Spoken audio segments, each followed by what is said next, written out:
Hello and welcome back to Meshball Grid. My name is Andre. How's everyone doing? It is currently, I believe, the 18th of November. It is Worlds in like 10 hours. If you're playing in Worlds in 10 hours, why are you watching this? You're not going to learn anything from this. There's no secrets here. I know what we're doing less than you do. Please get some sleep. Get some food. There's other ways to prepare. If you're not playing Worlds and you want to like play, if you're playing the day 1B, yeah, welcome. No, we'll talk about it. We'll figure everything out. Hopefully we'll solve your deck problems. If you have a Worlds deck and you're just not feeling comfortable about it, just throw it our way and we'll give you our honest opinion, and we'll deck doctor it, and we'll make it a Worlds winning deck list, because I think we have that capability, or at least that confidence. And sometimes you only need that. How's everyone doing? It is a week in November. World starts in 10 hours and then it goes on for the next like 72, give or take. It is really, really warm in this room. All the heating is on in the apartment, which it shouldn't have been, and I'm uncomfortably warm. Just my hair's not that greasy. I just washed my hair. That's normal. And it snowed this week. So all in all, good stuff. Hopefully y'all are doing well. So World starts, it's like 6 o'clock, just about in the morning, at least for my point in time. Again, day 1A generally makes a bit more sense for those who are in the Eastern Hemisphere, largely, at least to some extent. So a lot of people are going to be starting to play soon. I'm going to be able to catch some of that. It starts really early. Yo, Xron, how's it going? So we'll be watching a bit of that. I think I do have the day off tomorrow, so I'm going to be spending most of that watching and then rewatching the stuff that I've missed in the morning, and then preparing to do some streaming, because we will be streaming and casting throughout the weekend. We'll be there for Saturday, at least for some part of it, a good part of it. We have some duties to stream and to commentate, and for Sunday we should be there for the finals as well. So I got to get that ready. I got to rest my voice, but otherwise I'm super excited. Yo, Parallel Baba Kim didn't make the deck list of the week. I saw it and was doing really well. The Phil's deck, right? I feel it right now. People just want to, it's World, so nobody wants to talk about Baba Kim. But yeah, no, this is the deck that was in Alex, the Rain City Draft League, which was such a wild deck, and I'm so happy that Zeroth Maxima, this is Phil, you might know from the Shadow Net, actually built into something, and it honestly worked pretty well. It worked pretty okay. Yo, Nano, you too, hope you're well. I'm doing well. How are you doing? Fun trivia question. What do you think is the worst Netrunner card is? World's Hype. Yeah, World's Hype for sure. The worst Netrunner card, there's a lot of different ways to answer that. Like, there's worst in terms of like, we'll never see play, worst in terms of like flavor, worst. There's so many worses. I think there's like a couple candidates that always just jump to the top of my mind, worst card. And they're probably not the worst, but they're the ones that like really tickle me in ways that are unpleasing. First one's Battlement. It is a Wayland barrier with 2 end the run subroutines. It basically costs the same for everything compared to, there's like very few situations in which this costs more to break than Wall of Static back at the time. But the thing that upset me the most is that Wayland needs ice, and it's a 4 influence ice. So just so many things about this that are bad. There's also some cards that are actively like, will lose you the game if I'm not mistaken. I think there's some cards that are actually better for your opponent than you in most cases. Another really bad card is, oh man, I had a good example. Burk Bugs is listed a lot. Burk Bugs is honestly fine. Burk Bugs is okay. It costs 0, right? Like if it costs 0, whatever. Like Trace 0. Sometimes you have more money than the runner and you pay 3 and they can't, whatever, it's fine. Battlement is my cube, but like holy crap, I never saw the 4 influence. Yeah, Battlement's a fine card in a limited format, but like it'll never see standard play ever. Period, because there's no reason for it to ever see standard play. I was ready to go head to head, but this is too good. Windfall. Parallel. Windfall's actually, I think, fine. Like, Windfall is a goofy build around. It's not a good card, but people would, like, get down to the bottom of their deck and make their deck all monoliths and play a Windfall deck and be like, not good, but it'd be fun. Otherwise, I think one of my favorite worst cards is Defense Construct. But I do know that there are ways to make this card good, but this card is, like, creatively terrible. It's one of the first, it was the first upgrade that could be advanced. So basically you knew what this was 100% of the time. And it costs 2 to res, 0 to trash. So already pretty bad. You had to advance it. So this is, you're ending up paying like 5 to 6 credits to make this thing do a thing in like overall opportunity cost. And then you trash this to add a face down card from archives. So it has to be a face down card to HQ for each advancement, but you can only use this during a run on archives. I love this art so much. This is my favorite art. And I actually have this on a playmat because I came top 8 at Canadian Nationals in like 2016 or 17. It is, I think I have like 2 or 3 favorite playmats, and this is definitely one of them. It's one of the best arts, bar none. It's such a good art, but it is creatively one of the worst cards in the game. It's interesting because it tries to solve something. I did actually play this card in a deck, but when we played with Nemec's like custom made cards, because he had a HB identity that lets you play events or I think res costs and play costs cheaper as long as you confidently mill the top card off of your deck, which means that you actually could res this card for free and it was guaranteed to fire and get some value because you're always getting face down cards in archives. I think this card could see like I feel like you could invent a space where this card is playable, but like you have to go very far to invent that space. But I think this is unarguably one of the worst cards ever printed. I don't know if there's other ones I'm missing. I think Berkbugs is fine. Giles didn't say hello. How you doing, man? How's your Worlds prep? Are you playing? How many of y'all are playing at Worlds? Like, I reckon there's a lot of time spent right now that people are scrambling to figure out deck lists. I think the people that I've talked to, like a lot of people are pretty happy with like playing one of 3 runner decks that they have like brewing around.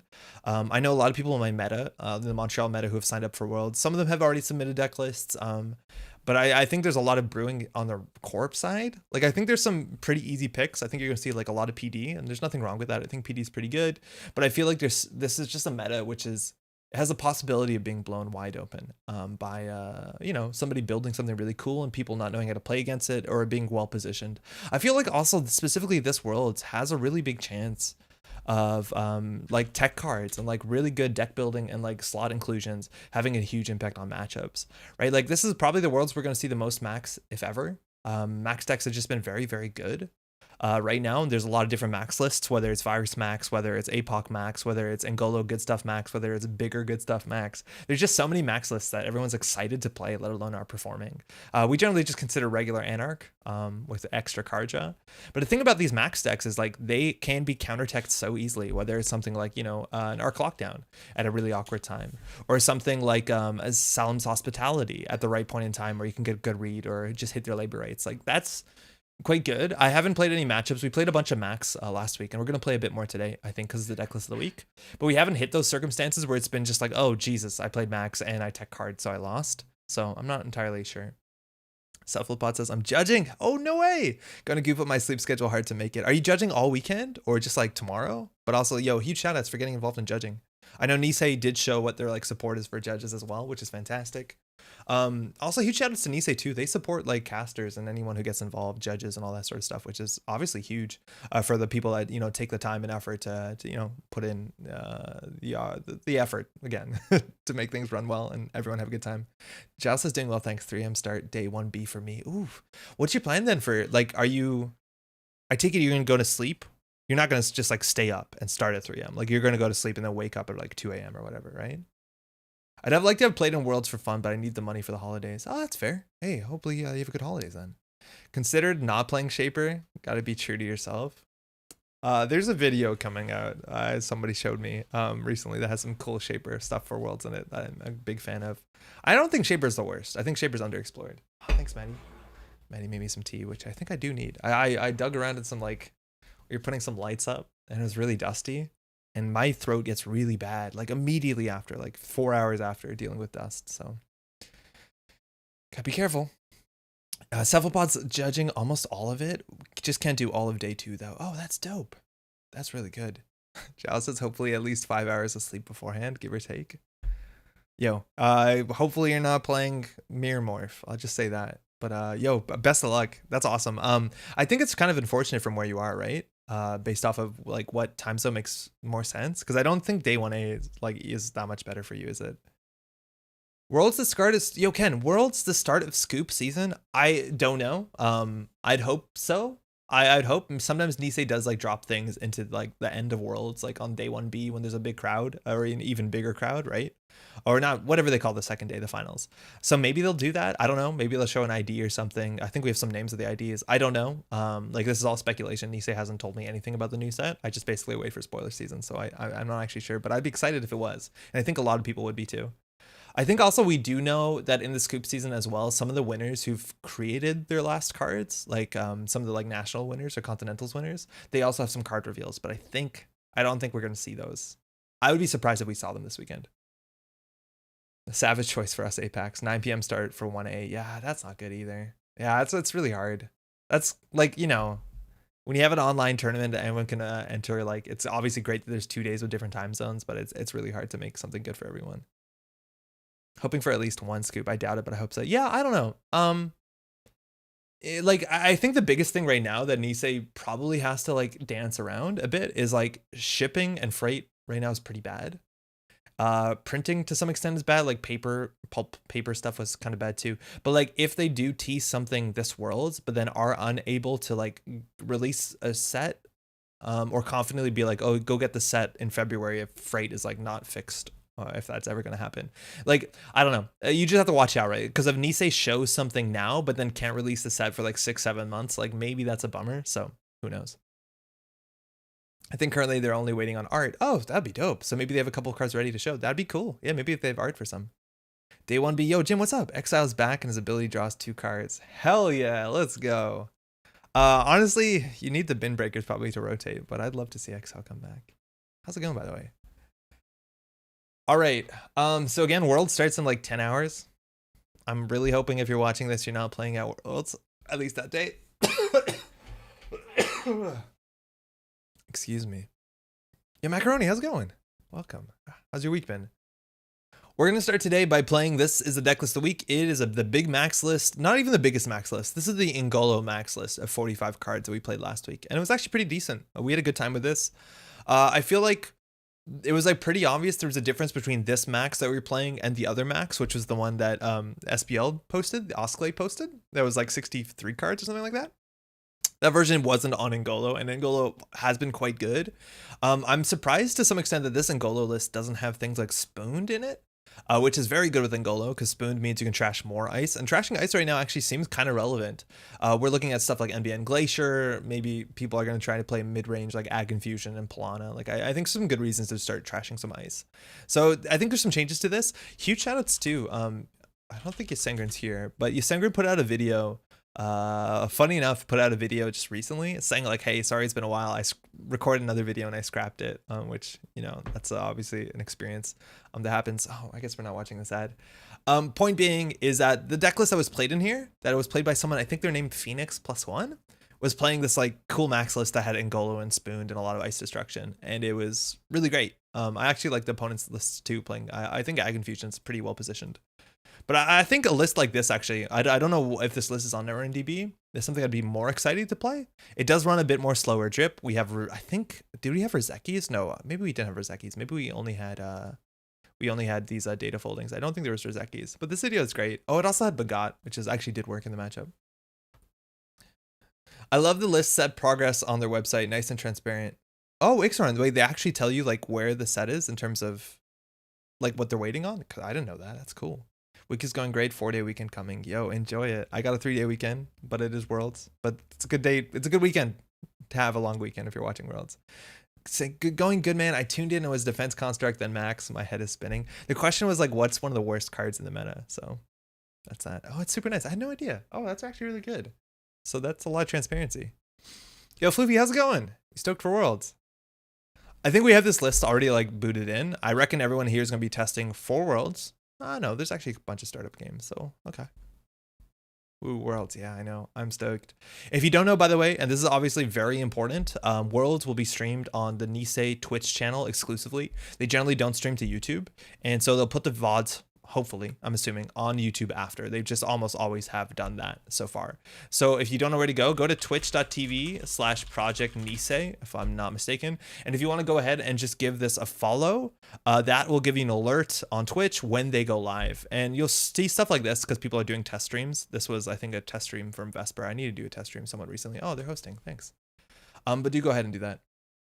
Inside Man is right up there for the worst cards. Oof, I don't know. I feel like I've considered running Inside Man before because Inside Man's like recurring credits for hardware. And I feel like there are some decks that actually would have done this. Like, I feel like if you could play this modernly in As and then had some of the old like stealth cards, like you actually would consider playing this because you install this for 2 and then it gives you 2 recurring credits. And then with As, you want to install hardware return. I don't think this card's that bad. If this card was in As, you would consider playing it. 2 recurring credits is like ridiculous. There's very few cards that give 2 recurring credits anymore, right? Like, what was it? The toolbox gives you 2 recurring credits. It costs 9. It's just the issue is like hardware is not as obviously as consistent as icebreakers, which you use icebreakers every turn. You got a supplier inside man install hardware. Yeah, exactly, right? And then you draw cards off of your apartment. Ken says they announced names for the new set already, if not bashes anymore in the site. Yeah, Ken, the new set is called Borealis. The whole like cycle is called Borealis, and they're doing the same sort of release schedule that they did for Ashes. So the first half of Borealis is also called Borealis. I do think it's confusing. They claim it's not. Whatever, we'll figure it out at some point. But it's Borealis, part 1 of Borealis. Is Collective Consciousness still in the format? No, I think it rotated with Geist, because I'm pretty sure it came out at the same time. What games are typically streamed? Will it be only the semis, etc.? No, everything's streamed. So basically, since the stream starts, what is it going to be, like 7 rounds are streamed? And generally, it's a whole round. So if somebody finishes early, they stream another table if they can. Thanks, you too. It's Borealis and Perihelion. Yeah, actually, we did know that too. Thank you. It's definitely confusing. I think it's really confusing. Sad Spinal Modem. Oh yeah, Spinal Modem was actually not bad. The tracing wasn't happening. Yo, Saka, how's it going? What's up? Decided to pop in and say hi. Should I wake up at 3 a.m. tomorrow to commentate all of 1A? Are you playing on day 2, I take it? Saka, I picked you publicly as my choice of who's going to win Worlds, so like you need to get your rest, man. This hand's good enough. We're playing against Asa, which can be quite fast, and they can go quite horizontal. We have a sure gamble, which is nice. Dirty laundry to check early. We have an overclock. It's not bad. We can definitely keep this. When are you doing comms for World? Solomir, I'm doing comms on day 1B and then the finals. Raymond Flint. I played Raymond Flint unironically in Sunny decks. Even in some Val decks that like cared about bad publicity to get lower hand size. It's not great. You're playing 1B. Yeah, I don't know, Saka. It's you do you, obviously. It's gonna be hard to do everything for sure. Okay, so we could dirty laundry here into R&D. Then we could trash something that costs not a lot, and then we could put down liberated accounts and click it. We also could just like run server 1. I reckon it's something like generally costs 3 to 4 to trash, so we're probably better off doing sure gamble to run server 1. The blowout here is like, I don't know, gatekeeper. I'm okay doing that. This matchup might be hard to play liberated. It's a bit slow. I disappointed Phil last year. I'll try not to disappoint both him and you this year. It's a gatekeeper. That's fine. Appreciate it, man. You have a good year so far this year. You always play pretty good. Pretty good is an understatement. Ken says I'm so out of the loop. No, it's all good. Scrubber's really good too. Scrubber was like very good. Okay, so they drew 3. And now they have a lot of cards in hand. Now we're not getting into that this turn, but that's fine because it'll be 0 strength for the rest of the game, which means Engolo breaks it for 2. We lost nothing of value. I think we can just dirty laundry R&D, then put down the liberated. Probably not, honestly. Otherwise, we can put this and click it. That's probably fine. We're missing a single off the top. It's more likely they have agendas in HQ. They didn't shuffle any back in, which a lot of times you don't exactly want to do when R&D is open. But this means that we have that hedge fund button, the sure gamble button. I want Saka to win Worlds too, so I can give him wild ideas for a runner cycle he can use his card design rights on. Oh, that's an early fully operational. Still so good. Gain 5 credits. And they didn't do anything with server 1. Easily could be a Jeeves. A lot of times this could be a Lakshmi list, so they might be on 3 foods, 3 sandbox, 3 off-world office, or 3 Vitruvius, something like that. So we want to start to pressure to get into these. So a lot of that's going to depend on us getting our Engolo or not. And this is why we kept a dirty laundry to check some of these. So I'm going to go ahead and do that. Wow. Okay. Stargate's obviously very good. We can start locking them. Like they don't have that much ice usually in the list, but they do have a good card draw on recursion. So if we drop that and we hit it, we're just weak to a spin doctor. If we dirty laundry server 3 and it's specifically a spin doctor, we feel pretty silly. But I feel like we're going to do that anyways. Chad, do you ever do that? I think we'll do that. Then we'll pad tap and maybe we'll put down the Engolo. If we lose our money off of this, it's gonna be really awkward if this is a doctor. Yo, Rob, how's it going? Fuck. Yeah, maybe we should have known better than that. Because we had a line where like we could have Stargated and then like dirty laundry one of these. Just Stargate then run archives. Yeah, this is obviously very bad. Oh, but not popping it. Okay, well that's not that bad for us. Huh.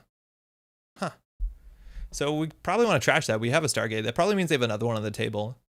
Again, if we run server 2 here, the bad thing is now at this point drafter. So I think we're just gonna put this down and hit this up and then see how it goes next turn. Yeah, we got kind of lucky there. I'm surprised. So then Nico's gonna give us a pad tap, which is good. I don't know if they have the time to trash this, but we're okay with this. I'm still worried that this is a Jeeves or something. Yeah, we got a bit lucky there. All right, so they're just drawing up heavily. They could easily be a Lakshmi list. They're gonna have to discard a bunch of cards here. This also could be a spin doctor, but they're gonna have to discard a lot of cards here. I wonder if we just want to run HQ here. We definitely want to get this down first. The unfortunately thing is to break like a, what's it called? The Sentry. To break a drafter, it's a lot of money. But there are 5 cards here in archives. Do we just get punitived? No, I don't think so. So I'm gonna run archives first. I'm just gonna see what this is. This could be spin doctor in server 1. I don't think it is. Biotic. Oh, whoa, what's happening? Okay, well, we've learned a lot from this. Firstly, there's a sandbox in there, and it's a hard-hitting news deck. So now keeping up our economy is massively important. We're not going to get punitived, and that's bad for us. If we put down this pad tap, it will pay off of the Nico, and I think we're a bit scared here. So I'm just going to hit this. They're crazy flooded. It looks like it, but then why didn't they... The spin doctor, they might have used a bit strangely. I guess they couldn't use it to recur. So I'm assuming HQ is a thing, which means if we hit a gatekeeper, we undo a lot of effort. So I'm just going to put this down, and I just don't want to get hard-hitting news. So I'm just going to hit the money button. No, fear only Stargate. I'm going to fear a bit because I feel like we're in a good spot. And I feel like the Stargate might not even be that good if they have like 3 agendas in HQ. Like this deck probably only runs 9 agendas. There's the Jeeves. Yeah, okay. So now we know the Stargate will connect. I just don't want to hit a drafter because that brings back the spin doctor, and I don't want to hit a gatekeeper because that'll fix their problem.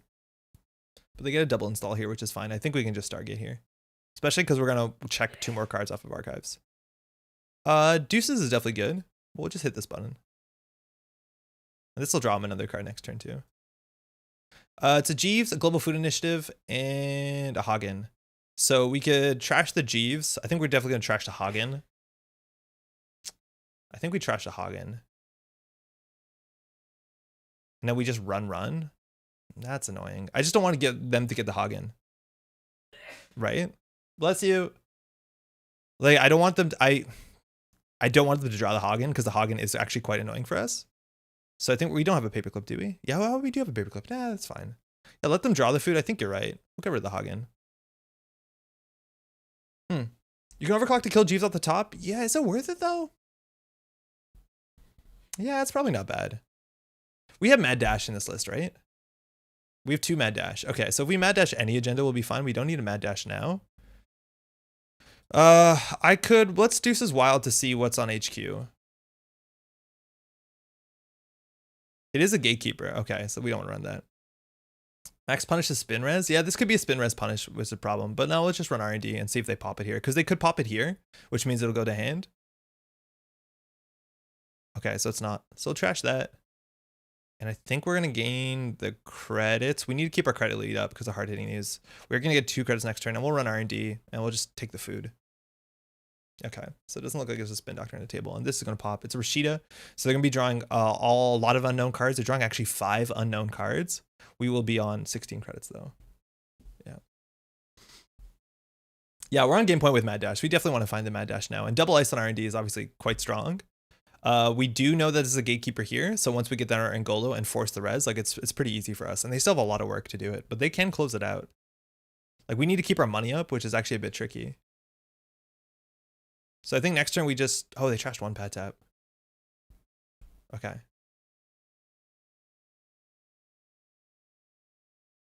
Okay, so now we have the MK Ultra, which means we can deal with Drafter. I don't really want to hippo a gatekeeper, so I think we just put this down and run HQ. It's going to cost them 3. It's going to cost us 4. They're not going to res. There's a biotic in hand. Okay.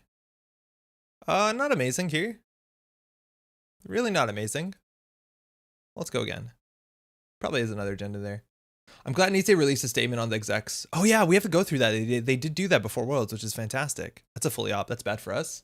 Now because they can get a huge credit lead. So I think we're just going to draw a click for a credit here. Kill Jeeves in server 1, I think. It's way too much money. If we do that, we're going to get a hard-hitting news, right? Because this is 2 and then this is 5. We can't pay 7.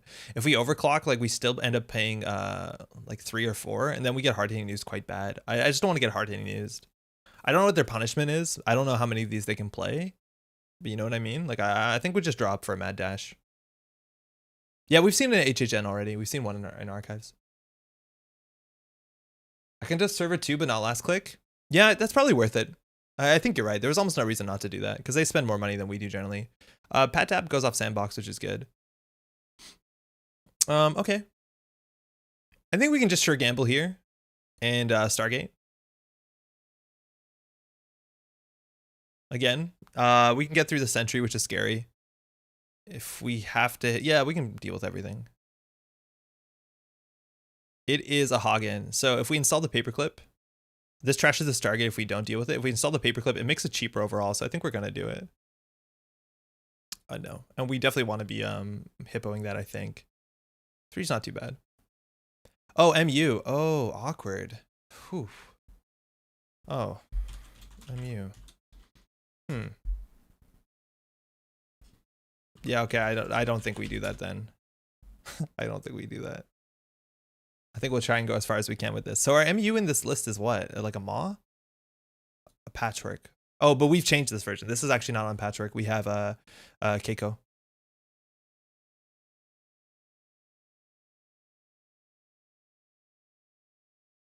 Yeah, we have to break. Okay, so now we get blown out slightly by a sentry because we have to like trash something. Even another hog going to be a problem. Oh, it's a drafter. Okay, so we don't want to let this fire, that's for sure. So I think we're going to have to trash something. Yeah, that's a bummer. Yeah, we probably shouldn't have done this. I didn't realize our MU was full before we started making the run.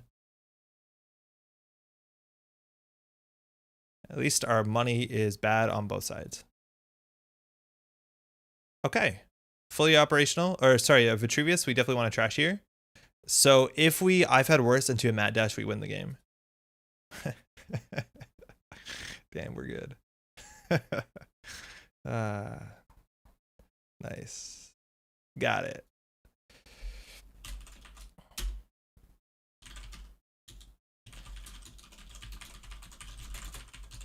Yeah, so that's like the big deal that's gonna be at Worlds this year is like watching Mad Dash. This is an agenda suite that's been sort of around forever. The idea is you need to steal 4 agendas, Mad Dash makes that 3, which changes the game from you potentially winning on turn. What are we?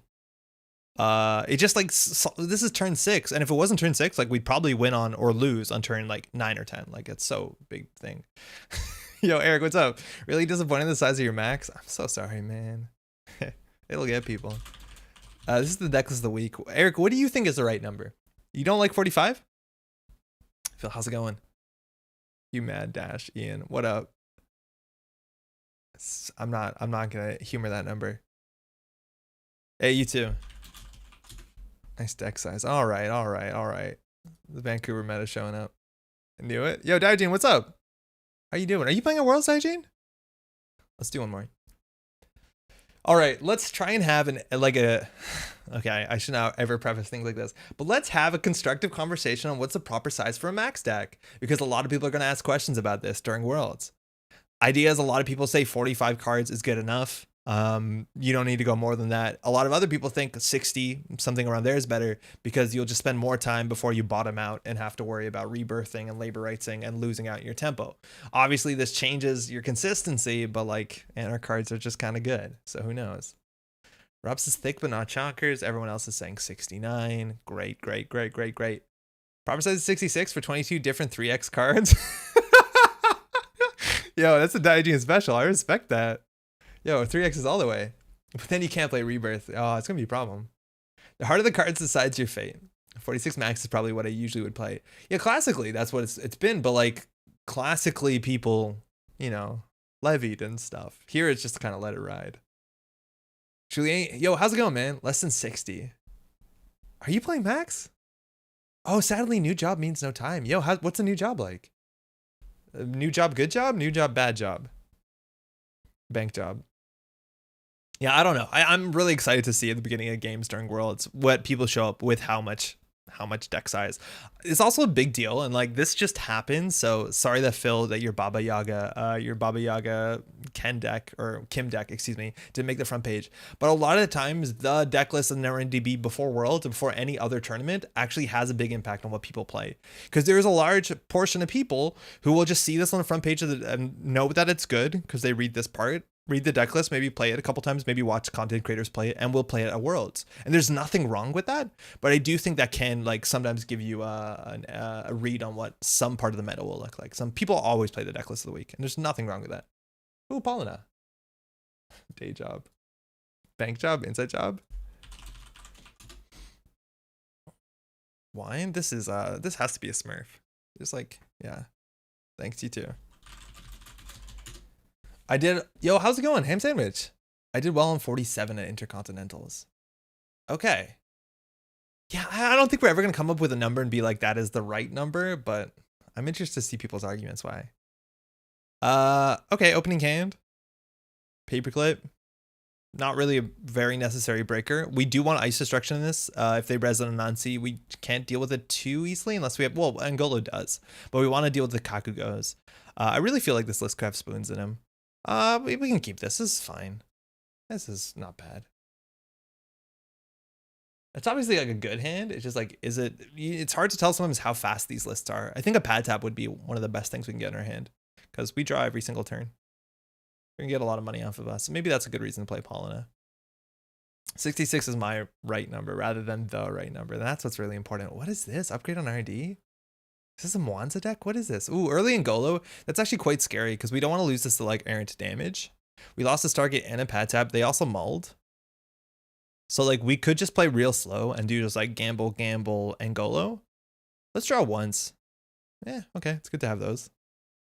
Maybe drawing is silly with deuces, but I like to expose off deuces a fair bit. Maybe I'm just a coward. I don't think there's a reason to play this. I just don't want to like run HQ and hit a snare or whatever and lose this. Smash HQ, you're probably right. Maybe I'm a coward.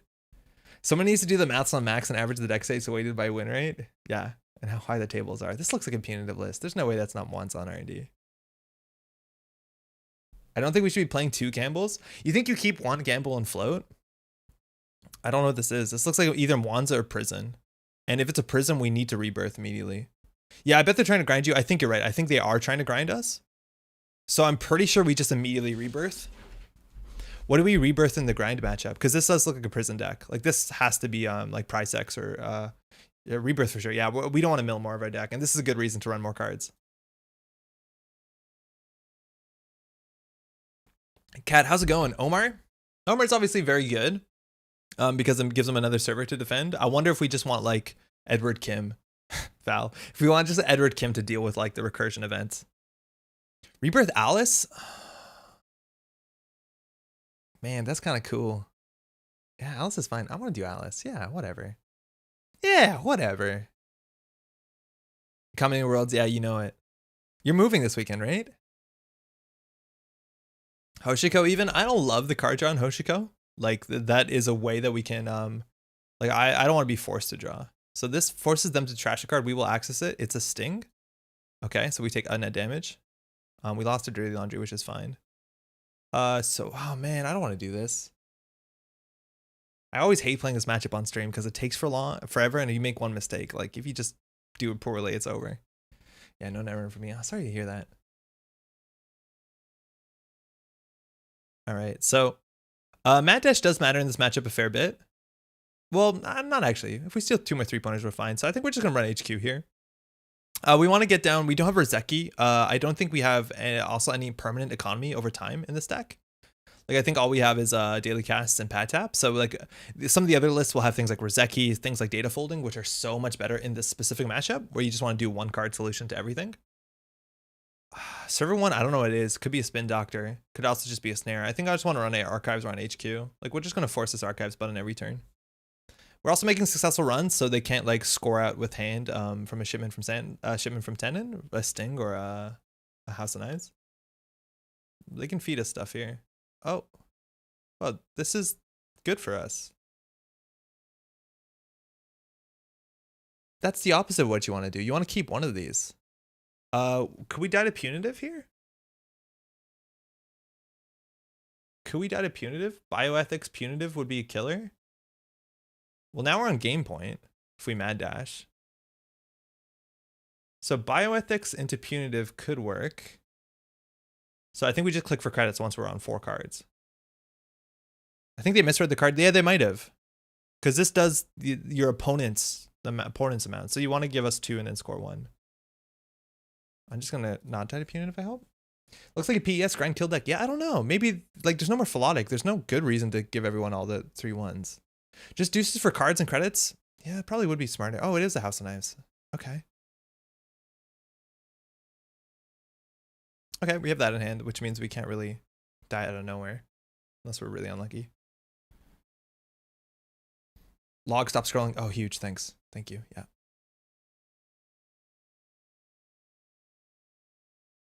So they threw out a preemptive, okay. So there's always a chance we run HQ and we hit like wands into snare, and we don't hit the I've had worse on the first snare and lose. Let's go. Because also this like just makes HQ more dense because they have to throw out non-agenda cards. It's a snare, okay. It's not good. Hit our I've had worse, which is good. It's a fractal threat matrix, so that's real grind. Are broken on a piece of ice, so we might as well trash that now while we're here. We'll just clear tag, I guess. So this is a 3 influence card. It's a Hasbyrite upgrade. Spear, how's it going? You think it's the what's it called? That one on Mars, right? Could have drawn first if you're worried for double snare. Yeah, if we're worried for double snare, we definitely could have drawn. But even then, sometimes House of Knives. Okay, that's a Spin Doctor, which is gonna be recursion. This only works with ice, so we're assuming there's Kakugo, so we do want our ice destruction. We're gonna run Spin Doctor, then run Archives. We'll draw once. Yeah, Warride, that's it. Ysengrin. Yo, how's it going, Ysengrin? I really liked your last video. I also don't think I told you how fun it was to watch the old the noise list with, was it Pinsel or Heinzel? I think it was Pinsel, right? How good that was to watch. Just felt good. You would install Pad Tap? I think they're gonna trash it. Yeah, maybe you're right. We probably should just install it. So technically we did make a successful run, so they can still shipment from out. When did they score House of Knives? They just left it on the table. That was the card that when we were worrying about punitive, they just did.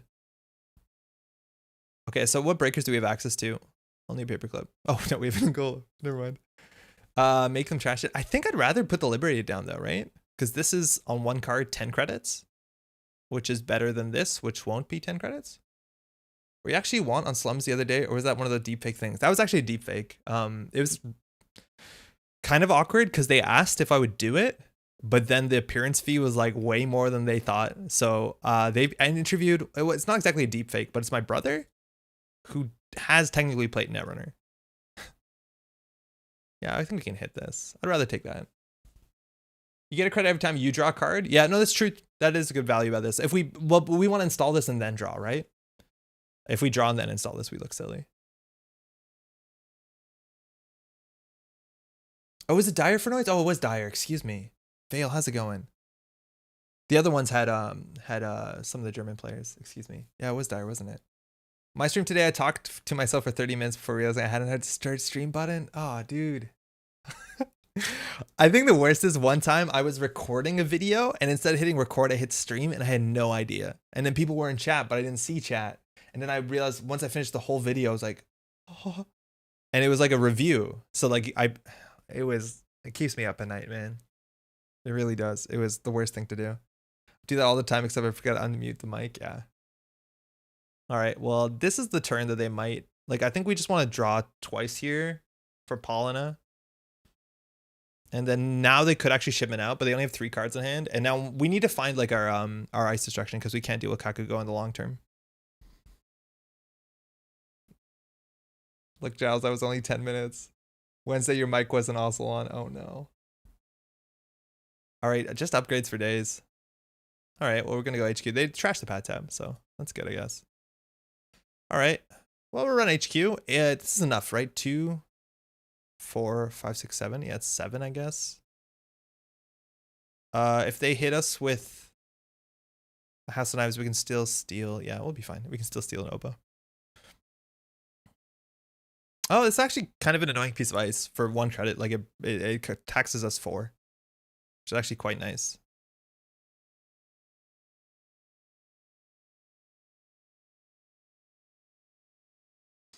Does Warrior proc if you trash snare out of HQ? Yes, I think so. I don't want to pay 1 to draw. I don't think. Yeah, because they'll pay 1 to draw. That's fine. They do want to do that sometimes. Breach server. We do have a mad dash. It's a shipment from tenant. Okay, so we do know that successful runs are important. The deck actually might be on Arc Lockdown, so there's a reason to keep a paperclip in hand. We already have one in the bin. At this point, we're going to be discarding cards, so I think we might as well overclock a HQ. The weird thing about like Fractal, it says every time all the subroutines are broken a piece of ice, so it's actually really bad with things like Ike, right? Because Sangren, what does it say for Worry Tracker? Because it now says in the root of the server. So maybe HQ doesn't work. We're going to throw this out. We might as well go for it. What the pay/click to run upgrade? Spear, are you thinking of like the dark one? I don't want to keep drawing. I'll pay 5. Maybe that's silly. The shipment. Okay. That's actually a good reason to run archives, huh? We'll just put down our boy. Or she's not a boy. Excuse me. Cold site server. That's the one. I think I'm talking ABT Managarm. Oh, they're definitely talking about Managarm, the pay click to run upgrade. Yeah, that's for sure. How bad is overclock into R&D? I don't know. I think I'd rather overclock archives. But maybe that's just me. This does just trash itself. Yeah, so that's fine. So last click we can run archives. It forces the trash and it keeps the shipments out of their hand. Like eventually they have to trash the shipments unless they start to spend clicks to draw. But like we need to draw into, we still have 3 hippos in the list. Or in the deck, right? Oh, there's the Anansi. Okay, we definitely hippo this. But this we have to break. And this is unaffordable. And actually Fractal works on that, but it's really, really expensive. Do we trash a Fractal if we hit it? So we lost a paperclip to House of Knives. So they threw out a shipment. Unresed upgrade is a Fractal threat matrix, which I don't think we trash that, right? Because we're going to hippo the Anansi. We're not going to run back through the Anansi in a long time. That gives them a credit though. Oh, wow, just in time. Yeah, if we drew first, yeah, but then we have to play it. We're going to be clicking for a lot of credits this game. That's fine.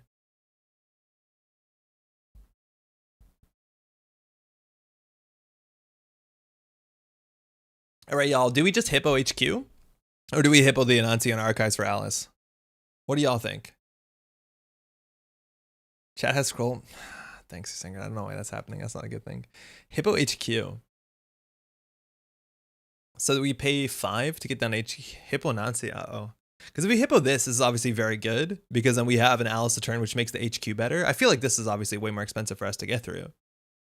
I feel like this is a turn that we can take off. Like they only have 2 more 1-pointers in the deck, and maybe they're running viral the 3/2. I don't want to show this. I think we just click for 4. The other options we deuce is wild, but then we draw too many. Make plays now? I don't want to make plays now. We don't have turning wheel in this list too, which I think the other one does, and I like it better. Instead of setting up value for later. I just don't think this plays like what? Hippo overclock. Hippo overclock is 4, 5, 6, 7, 8. I do like hippo overclock. But then we should draw once, right? No, it doesn't really matter. If you rebirth into Alice, yeah. Oh, that's true. Yeah, we'll do hippo overclock. This is enough money, right? I think so. So reason to play Alice. Alice triggers not to win. Draw. We probably should draw. They can give us an Obakata. Each time all the subroutines on a piece of ice are broken, the server. So I think trash the top 2 cards of stack. Well, we can't really do anything about that. We can still, I don't even think we can trash it. That's fine. Oh. We're 1 credit short. So we lost off the top of the deck. Oh, it's not scrolling. That's not good. We lost a Mad Dash and a console. So can we die to something here? We won. We never run bin again. What do you mean? They threw out a macrophage. That's weird. What do you mean we never run bin again? I really don't like the fact that the chat's not scrolling. Oh, Alice did her job? Oh, I like Alice to do her job every turn. Because they rezzed Anansi. No, that is true. That is actually true. Arc lockdown coming in, probably for the paperclip. And that's going to be an issue for us for sure. Yeah, they removed all copies of paperclip. In terms of labor rights, we have 2 more. So we have no more paperclips. We're basically going to have to Engolo here. On 2 cards, they can't res anything besides the Ike, which I don't think we care about. So I'm going to do... Ike is what? 1, 2, 3, 4. So we'll do credit. And Ike doesn't make that much sense here.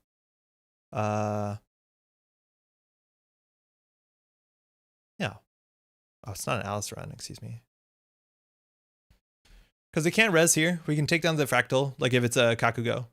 That's fine. It looks like a Kakugo. And this will throw something out of their hand, so it'll be another shipment, which leaves just an agenda in their hand. Yeah, there you go. So that brings out 2 of those. So next turn I'm gonna click for cards. They res this on 2. There's only 2 cards in hand. Do we trash this? Probably. Ike is the amazing tax against Engolo. It really is. So if you don't think trash that, I just don't think we're doing anything quickly. So they're at 5. So what is it for like a Sai Senton? 2 to paint, 3 to break. Like I just want them to res a Kakugo.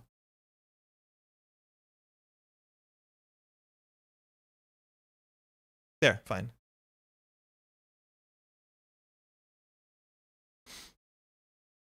Good. Now they're on 1 credit still. So we have no more paper clips, but we can Engolo it, which means we definitely need a hippo this. This list doesn't run spooned or anything. It's weird that we're trying to win off of this. We probably should be trying to win off HQ. Okay. We have to hippo this, right? Or do we, am I tunneling, or do we just hippo HQ at this point? I think we've done enough damage that we just hippo HQ. The issue is like we need cards in hand. Ding, ding, ding. HQ is better here. Yeah, I think so. Yeah, the clip's got Architect. Yeah. Hippo the Kakugo. I'm getting conflicting advice. I feel like this is, we've done enough damage. On HQ, there's snares. Yeah, but you can't. That's a good point. You can slot your second goal to break 2 barriers a turn. Yeah, we might get to that at some point. I guess we do have to play this just because of the Paladin. I forgot about the Paladin. Please stop tunneling archives, lol. Every server's archives if you're Alice. Yeah, we need to use Paladin. Yeah, that's totally true. I forgot about that. Pally will complain. All right, we can go HQ here. We can hit a snare. They can carve their hand down to snare. We got 2 shipments out of their hand, but like this is just a grind matchup. I don't like playing these on stream. I don't even think I like playing these, period. I think we will just trash the Ike though, just to get free runs. I'm gonna go for it. There's a chance though that we can't do that because of Kakugo. Like we need to keep our hippos for something else, but I'm just gonna try win quickly. Like this is the issue. Okay, look. If I was trying to win real hard, we would play slow and methodical, but I'm not going to do that. I am going to trash this. In the long game, we would need to keep our hippos for Kakugo because we can't deal with them. Wait, we're not, how many are we on? We're on 2 paper clips, right? So we need to do that. So I'm not going to do it, okay? Grind the grinders, go archives. So I think we're just going to hippo this. No, we won't. We'll just run HQ. We'll keep going archives. We'll grind them. Yeah, we're gonna grind them. Yeah, this is good. You're right. We're going to grind them.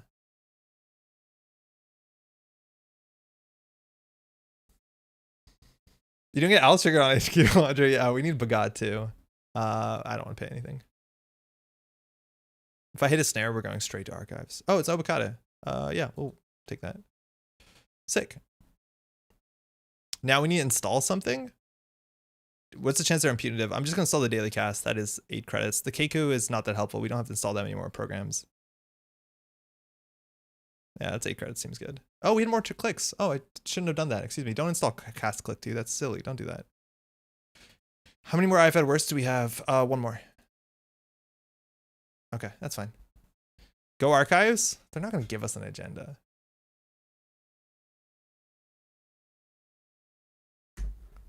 If anything, we like go archives and then HQ because it makes it 4 cards in HQ, which is obviously a fair bit better. Oh, preemptive. Okay. So it's shipment, arc lockdown shipment. Maybe a Nazi. This is a lot of influence, right? And this deck, I guess, sometimes struggles to deal with influence. Like sometimes it doesn't know what to do. But I'm definitely going hero. I don't know whether we keep the labor rates. I think the labor rates is important, but like it doesn't actually fire off a hippo, right? Yeah, because it's passes, so we're not going to take net damage. So yeah, and 10-inch, Nazi 10-in. Okay. Let's go. Let's just kill Kakugos. I forgot that we needed money for this. Oh, hey. Oh, no worries.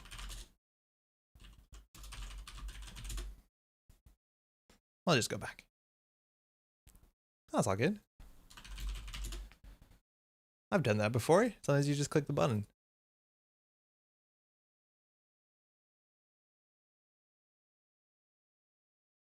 We're helping to reposition Kakugo into a relevant server. I know. We sort of are. That's okay. That's fine. Uh-oh. Everyone's upset with me. Yeah, it's actually good that we We probably don't want to trash this. Like, we probably want to just keep the, like, the hippo is so important for us because if they get Kakugo on HQ, we're in a really bad spot. So that was probably not worth hippoing. But we definitely can't take a damage to take a card out of their hand. Like, that's nonsense too. Have we drawn this turn? No, I don't think so. We have 3 clicks left. No. Well, yeah, we'll see. Sorry, I'm not upset. Sorry for QBing you do. No, it's okay. I'm thinking about it, and like, there's the right way to play this. I'm not often going to be doing, which is unfortunate. Well, they played a second preemptive, so bringing back Fractal, Thimblerig, and the Kakugo, excuse me. All right, well, gonna run archives, I guess. It's a great way to keep the SFT off, at least. Yeah, it's the easiest way for us to keep shipment off. And they shuffled 2 back. The thing is, like, again, there's only 2 more 1-pointers here. Now we have a might of 1 and 3. It's okay, Andre. You're doing the classic streamer does stuff the fun and crazy way because it's more entertaining. Yes. They threw out a snare. What's in their hand? What just happened? They threw out a snare? We're going HQ. Or is that like the best devious read possible? I bite. See if you ran HQ, would it triggered? Exactly. This is our plan. Do we pay 1 to draw 2 cards? No, I don't think so. I have to go to sleep. I wake up at 4 for day 1A tomorrow. Have a nice grind. Yo, Julien, best of luck tomorrow, man. I'll catch you a bit later than 4. I didn't realize you were playing tomorrow, man. Kick ass tomorrow. We're all rooting for you. All right, they paid 1. They paid 2. How do they have that much money? Oh, we win. Oh, good. Sick. GG. What was in hand? Was it all agendas? Hey, thanks. You too. Was it all agendas? Did they throw out a snare because there was nothing else to throw out? Because they throw out an agenda, they lose. Yo, I have never rebirthed Alice, and that felt great. All right. Okay, cool. I'm surprised about the stings, right? Like, maybe they thought it worked a bit different, but if they kept 1 and then there's a huge shipment from threat, which would be a big thing. This makes me want to play you with my grinder decks. Cat, no joke. If I was to play at Worlds, I'd probably play a grinder deck. But I feel like I would be testing grinder decks a lot. Like, I feel like there's so much to test in grinder decks, which is really unfortunate. And I think grinder decks will win in Swiss. I don't know if they're going to win at top tables, especially when time matters. But yeah, time's going to be a really big problem for those decks. Okay. Oh no. Oh no. Man, there's also a big chance, right? If you just don't draw your rebirth in a max deck, like, that is such a bad matchup for you. And you know that there is going to be a fair bit of max tomorrow that I think is actually worth doing. I'm going to forget to log out of my Smurf. Okay, I just want to go through some news because there's some cool stuff obviously happening. Yeah, Kat, I think I've done that on stream before too. So firstly, obviously, Worlds is tomorrow. Registration has been open for a while. It starts as soon as like 8 hours, give or take, if you're playing in day 1A. If you are, best of luck. If you're watching this in the future, I hope you had a great time. If you enjoyed. Again, if you're watching this and you have some time this weekend, again, day 1B is Saturday. You might have more time then.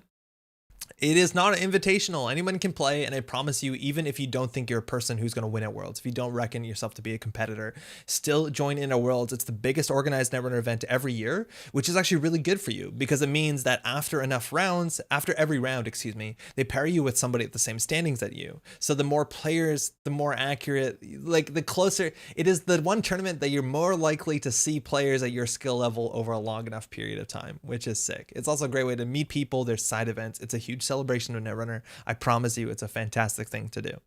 So that is this weekend. Again, if you want to check this out, it's going to be all streamed on twitch.tv/Project Nisei. Go to that Twitch channel and hit the subscribe button, or the notify button, excuse me. You can subscribe to Nisei. So do check that out because you'll get notified when they go live. You think registration might be closed by now? No way. I don't think so. I'd be surprised if that was the case. Oh yeah, Thursday 18th at 11:59 UTC. No, you're right. Reg closed about 3 hours ago. Okay. Oh, excuse me. Okay. Day 1B is still open. It closes. No, never mind. Everything closed 3 hours ago. If you're watching this now and you don't know what Worlds is, come back next year. There's still side events you can participate on the weekend. Did you get clocked and then have to make a new Smurf? No, I still use the same Smurf. My Smurf doesn't really matter. I know other people have had to make new Smurfs. Anyways, after parties, socialize, and get involved. There's a bunch of prizes at different tiers. Nisei does some really good stuff. You just convinced me to sign up, Nato. Are you kidding me? Come on, please. Next year. Sorry about that. Other stuff that's going on that's interesting, card text updates. So this is the thing that we talked about on stream a couple weeks ago, talking about the executives. And I haven't read this yet. And it's a long thing to read. I'm going to just read it, I guess. Let's start with the big one about the executives. If Chairman Hero is trashed while being accessed, add him to the runner score area as an agenda worth 2 agenda points. So basically there was some confusion with the new rules update of the 1.5 update. Because the rules then, the way that we read it at the time, it wasn't clear that this text was active if the card was being accessed when it wasn't rezzed. Traditionally, this text back in like FFG Netrunner was active at all points in time, even if you saw like this thing in on top of R&D or in HQ, but it seemed like the text was actually inactive based off of the very specific changes that Nisei made in the rules, saying that card text is only active if it matters while being accessed, but this isn't while accessed, it's while trashed while being accessed. That was the argument, at least, okay? If that's not perfectly clear, hopefully this will be. This card was played with the understanding that a runner would get 2 points if it was trashed, regardless if the card was rezzed, unrezzed, or still in the central server, which is actually something unique. Not a lot of cards triggered that way. Most card text is only active when things are rezzed. If you look at something like, what's it called? The Maryland campaign, which says when this is trashed, shuffle it back into R&D. That is only active when this asset is rezzed, because card text is generally not active on unrezzed cards. However, later cards such as Legal Arms Factory made things less clear. If the runner trashes Legal Arms Factory while it's installed, take 1 bad publicity. So that also cares if it's rezzed, I guess. A UFAC ruling stated the ability that gives the runner bad publicity is not active if it's not active. Wait a minute, isn't that the same trigger condition as the CEOs? Have we been playing those cards incorrectly the whole time? Later still, Nisei printed a whole cycle of cards such as Nano Etching Matrix with similar trash triggers. I didn't realize how close these are. In the same sort of idea. While the runner trashes his asset, you may gain 2 credits, but that we understood, at least I understood, excuse me, that was only active while it's rezzed, right? In section 9.1.8, the comprehensive rules discusses various kinds of abilities that are active while their source is inactive, including abilities that meet their trigger conditions while the runner accesses a card, such as Snare. And Snare is huge, because Snare triggers on access, but Snare generally isn't rezzed when it's accessed 9 out of 10 times. And Snare does trigger, but it also has this additional text that the runner must reveal it, which technically is text on the card. So is that active? Yes, but trigger conditions for when a card is trashed aren't on the list. And if while being accessed on the trash condition is supposed to make it fall under the rule to make Snare work, it's certainly not presented clearly. We have looked at several ways of addressing this problem. We want to keep the current interaction players are used to. The CEOs worked when trashed from anywhere. Bummer. And other trash abilities only work when the cards are rezzed before they are trashed. We plan to make further improvements as this section, but as an intermediate solution, we give the CEOs a small wording update to clarify their intention and better distinguish them from cards like the Legal Arms Factory and Nano Etching Matrix. The newer wording of the CEO trash ability is, when this asset is trashed from anywhere while being accessed, added to the runner score area as an agenda worth 2 points, as opposed to trashed while being accessed. So now it is trashed. Is from anywhere the key difference here? I guess. Just play Worlds vicariously through the streams that'll be on all day. I think the problem started when Maryland Arms Factory got printed and functioned only while installed. And then Nisei made Nano Etching and Co., which dropped while installed. Okay, so is the only change to this text from anywhere? Because like that doesn't, like that obviously makes it more obvious what their intentions are, but I don't see how that interacts with 9.1.8 in any way. When this runner is trashed from anywhere. Yeah, I don't get it. I'm not sure I get it. I think it makes it obviously much more clear, but I don't think I understand why that would have any impact on the rules. We previously issued multiple text updates for the Class X as the rules surrounding interrupts and card draw effects have evolved. Unfortunately, the previous wording had many annoying edge cases. When you try to draw the last card in your stack, the Class Act would modify you to draw to no effect, then force you to put the card you drew back into your deck. Cool. We kept the new text for the Class Act in the same style, matching the latest wording on Daily Business Show. Okay, that largely does not matter. If Malia Zaloka is blanking a resource, when exactly does that effect expire after Malia is trashed? Oh, this is cool. If the blanked resource was DJ Fenris hosting Lou, will DJ Fenris regain its ability in time to give a runner a card and credit for trashing Malia? Oh, that's interesting.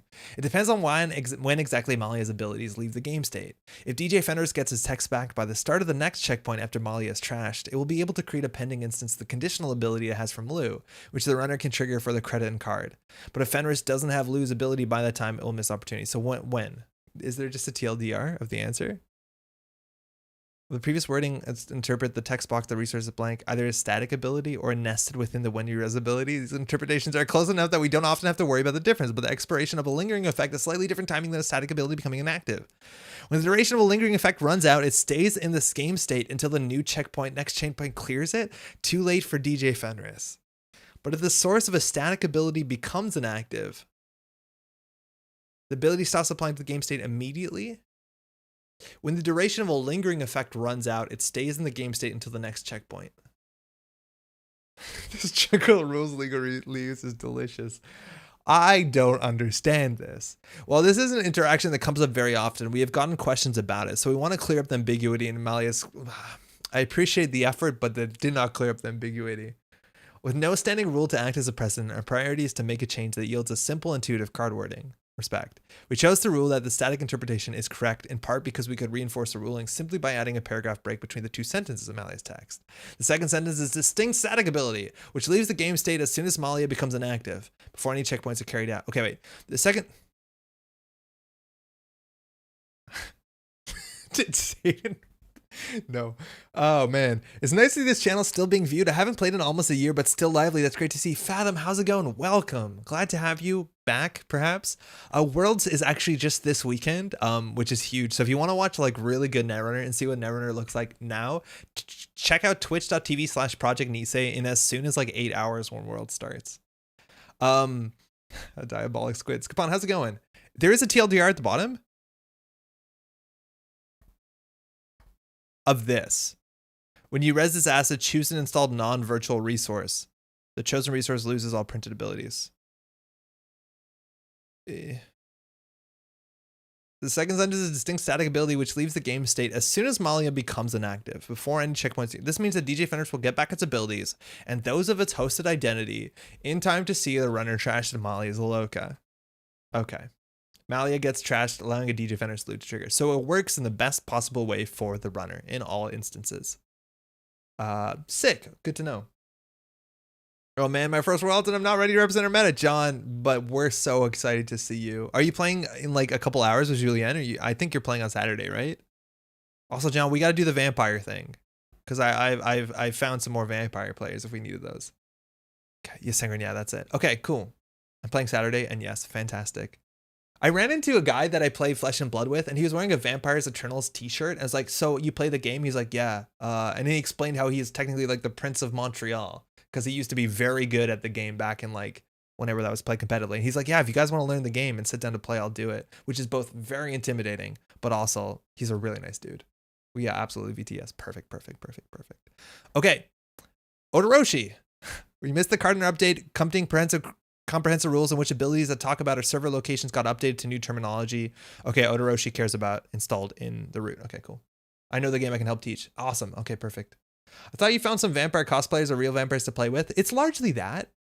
And like, there's so many people I know in Montreal who play Netrunner who grew up playing Vampire the Eternal Struggle when it was like a bigger thing back in, I'm assuming, the 90s. But at the time, they were actually also the same sort of people who like wore all black and hung out at vampire bars, which were a thing in Montreal in the late 90s, from my understanding. So yes to both. Pat, what's that about VTS? Yo, how's it going, man? Are you ready? Daijin, I used to play that game in RPG a long time ago. Yeah, Montreal used to be so big, and I think Quebec as a whole. This is what I was told. Okay, this is a bit of a sidebar, but what I was told from my friend is specifically, yes, I have seen played, is that Quebec and Montreal maybe specifically, but Quebec was actually a really big thing in the global meta of Vampire the Eternal Struggle on a competitive field. And I was told specifically that Quebec players, there was a stereotype of Quebec players, because in that game you're allowed to make social pacts. So the idea is it's a game where 5 players sit around the table and you're trying to eliminate the player on your left while the person on your right is trying to eliminate you. So it becomes a very interesting political game with voting and a lot of, I'll attack this person, I want to attack you, trade resources, all that sort of stuff. But any of the deals that you make in that game aren't legally binding. Like, it's not like those games that say if you make a deal, you have to stick to the deal. And what classically I was told is that there was a stereotype that specifically Quebec players from Quebec always kept their word. It was just a thing that all Quebecois players 100% of the time would keep their word in all deals, which is at their disadvantage, unfortunately. But that was just kind of the meta. And then my friend was telling me that one of the events that they won, a high event, was the first time that him and maybe another player broke a deal. They're just like, fuck it, they're never going to see this coming. And it was absolutely mind shattering. And I love that idea that finally the honest players were like, well, gotta win somehow, which is great. Grumpy's was a vampire bar? Yo, Pat, Grumpy's is still a vampire bar. Vampire Lounge close to the loft? Really? Whoa. Wait, John, are you serious? Grumpy's used to be a vampire bar? Grumpy's is this like really sad basement dive that does like open mic comedy. I've been to. It can be quite rough to be in there sometimes. I love for 2 minutes to come back to vampire bars. Thank God I wasn't a teenager in those years when I went to Montreal. I've also been told by some of the vampires, ex-vampires from Montreal, that vampire bars classically struggled because specifically a lot of the vampires were very, very thrifty, that they didn't like to buy drinks. They weren't big spenders, which is hard if your establishment sells, expensive alcohol to vampires. Also, maybe the sunlight was a problem. Can teenagers drink in bars in Montreal, or is it just blood? It's always blood, but the drinking age in Montreal or in Quebec is actually, I think, the lowest out of Canada. It's 19 in Ontario and it's 18 in Quebec. So a lot of times people will like just cross the border into like Gatineau to go drinking. It's probably not obnoxious to the people that live there. Grumpy's was the OG Anglophone vampire bar. Are you serious? Grumpy's used to advertise vampire on its posters, but when the bar got more popular, they kicked the LARP out? That's amazing. I had no idea. I've been to Grumpy's. Unfortunately, I had no idea it was a vampire bar. You think they'd be all rich from the compound interest and all their gold. Ex-vampires, did they get a soul from a curse or something? No, I think they got into like hacking and other stuff. It sounds like the most meta backstab plan ever. I hope the moment the knife went in, it was extra juicy. I really, Thanos, how's it going, by the way? I wish I was there because it sounds so cool to see all of this like meta strategy accumulate to like huge betrayal. Oh, it's awesome. Nisei fixed typos. Cool. They kicked the LARP out because normal patrons got weirded out. But you get weirded out by normal patrons and Grumpy's anyways. That's really funny. I haven't been to Grumpy's in years. Yeah, I haven't either. Obviously, pandemic doesn't help. But it's not like the first place I want to go to. It's a good thing, Patrick. Yeah, that's awesome. Okay, back onto the Netrunner stuff. That's so cool to hear about the I had no idea Grumpy's was a vampire bar. Nisei put out this a couple days ago, talking about their community moderation, and this is in response to a letter that was sent out to Whiteblade regarding a year worth of like tallied out. What's the exact word for this? But basically, things that he did that were either directly against Nisei's code of conduct while he's representing Nisei, or just things that they didn't like what he did. It's an interesting conversation. I'm not going to go too much into it. There's a lot you can listen to about this. A lot of different people have talked about it. Slumscast made a whole article or a whole podcast about, which is pretty good. Also, obviously, the ShadowNet talked about it as well, which is pretty good. So there's a lot of different angles on it. What timing? What timing? I turned the stream back and came back to this. I'm trying to think of the right word to describe what these would be called. Anyways, Nisei largely apologized, which is interesting. I know Whiteblade has some demands, which anyways, I'm not going to encourage him. But this is cool. And they said that they're going to review their code of conduct and change things in it, which is really important. I think it's obviously really important that it's a clear code of conduct. Nisei is like really firm about the code of conduct when you're representing Nisei in a public space, especially when it comes to like communications on streams and stuff like that. So this is definitely something that I review before we stream Worlds, because it's really important that you get that right regardless. Anyways, so that's interesting. I haven't read through all the changes, but this is definitely a thing that people were wanting to see what Nisei did. So this is what they did. Can someone explain the vampire combo? Mufasa, how's it going? We were talking about Vampire the Eternal Struggle because a friend of mine showed up into chat and we both picked up this game, the 5th edition of it, during pandemic. And it's about the point in time where we probably can figure it out. And then it turns out Montreal and a lot of the ex-Netrunner players used to play that game back in the 90s, and Montreal had a vampire scene back in the day. IMO vampire bars are a far more interesting topic than Rules 1.2 changes. I think Whiteblade should stay away from vampire bars. Anywho. Talk about the Slumscast. This was really fun. Slumscast had me on. We recorded this, I think a couple weeks ago. It was almost a month ago. It was during Halloween, talking a bit about Worlds and talking a bit about the Metropolitan Grid, which is really quite nice. It's about 2 hours long, and there's a discussion about like making content. There's discussions about Worlds, just stuff in general. It's really fun. Huge shout outs to Orbital and Panzer for having me on and putting the work together. We even had to like recapture a thing about Worlds. So do check this stuff out. Slumpscast this is their like 23rd episode. Yeah. And they've been making content for a long time. This one's the one I'm talking about specifically where they talk about that last thing that we had open. So check that out. Slumpscast was great. Hey, glad you like it. Wait, is World starting soon? Aaron, how's it going? Are you playing? It starts in like 7 hours. It's like quite soon. Cat, I think I missed something. Uh-oh. Vitesse also has great proxy tools, much like Proxy Nexus. Yeah, and I think a lot of the old cards are legal too. What exactly is a vampire bar? Okay, hold on. Slums episode is very sad. Grumpy's bar must include vampire. This has vampire in it? I'm playing only on day 2. Okay, Aaron, awesome. We're definitely all gonna be cheering for you. Okay, it says Vampire Koala. Oh, this is Redpath Museum. This is at McGill. This is the university I went to. They have a cool dinosaur there. And apparently a vampire koala. Which, that's a regular koala, let's be honest. That is the only time that vampire showed up here. Googling on stream, bold? No, it's fine. Vampire bar, usually? I think it's usually fine. Okay, so vampire bars are basically like goth bars, I guess, where you can show up and it's a lot of people, it's dark, people wearing black, dressed like you'd expect them to be dressed up like in Blade, and then they serve drinks that are probably red in color. I was too young at this point in time, let alone probably not my thing. But this is the thing where you can find, you know, it's kind of what you think it'd be. I don't think they still exist. Vampire friendly bars, vampirewebsite.net. Okay, here we go.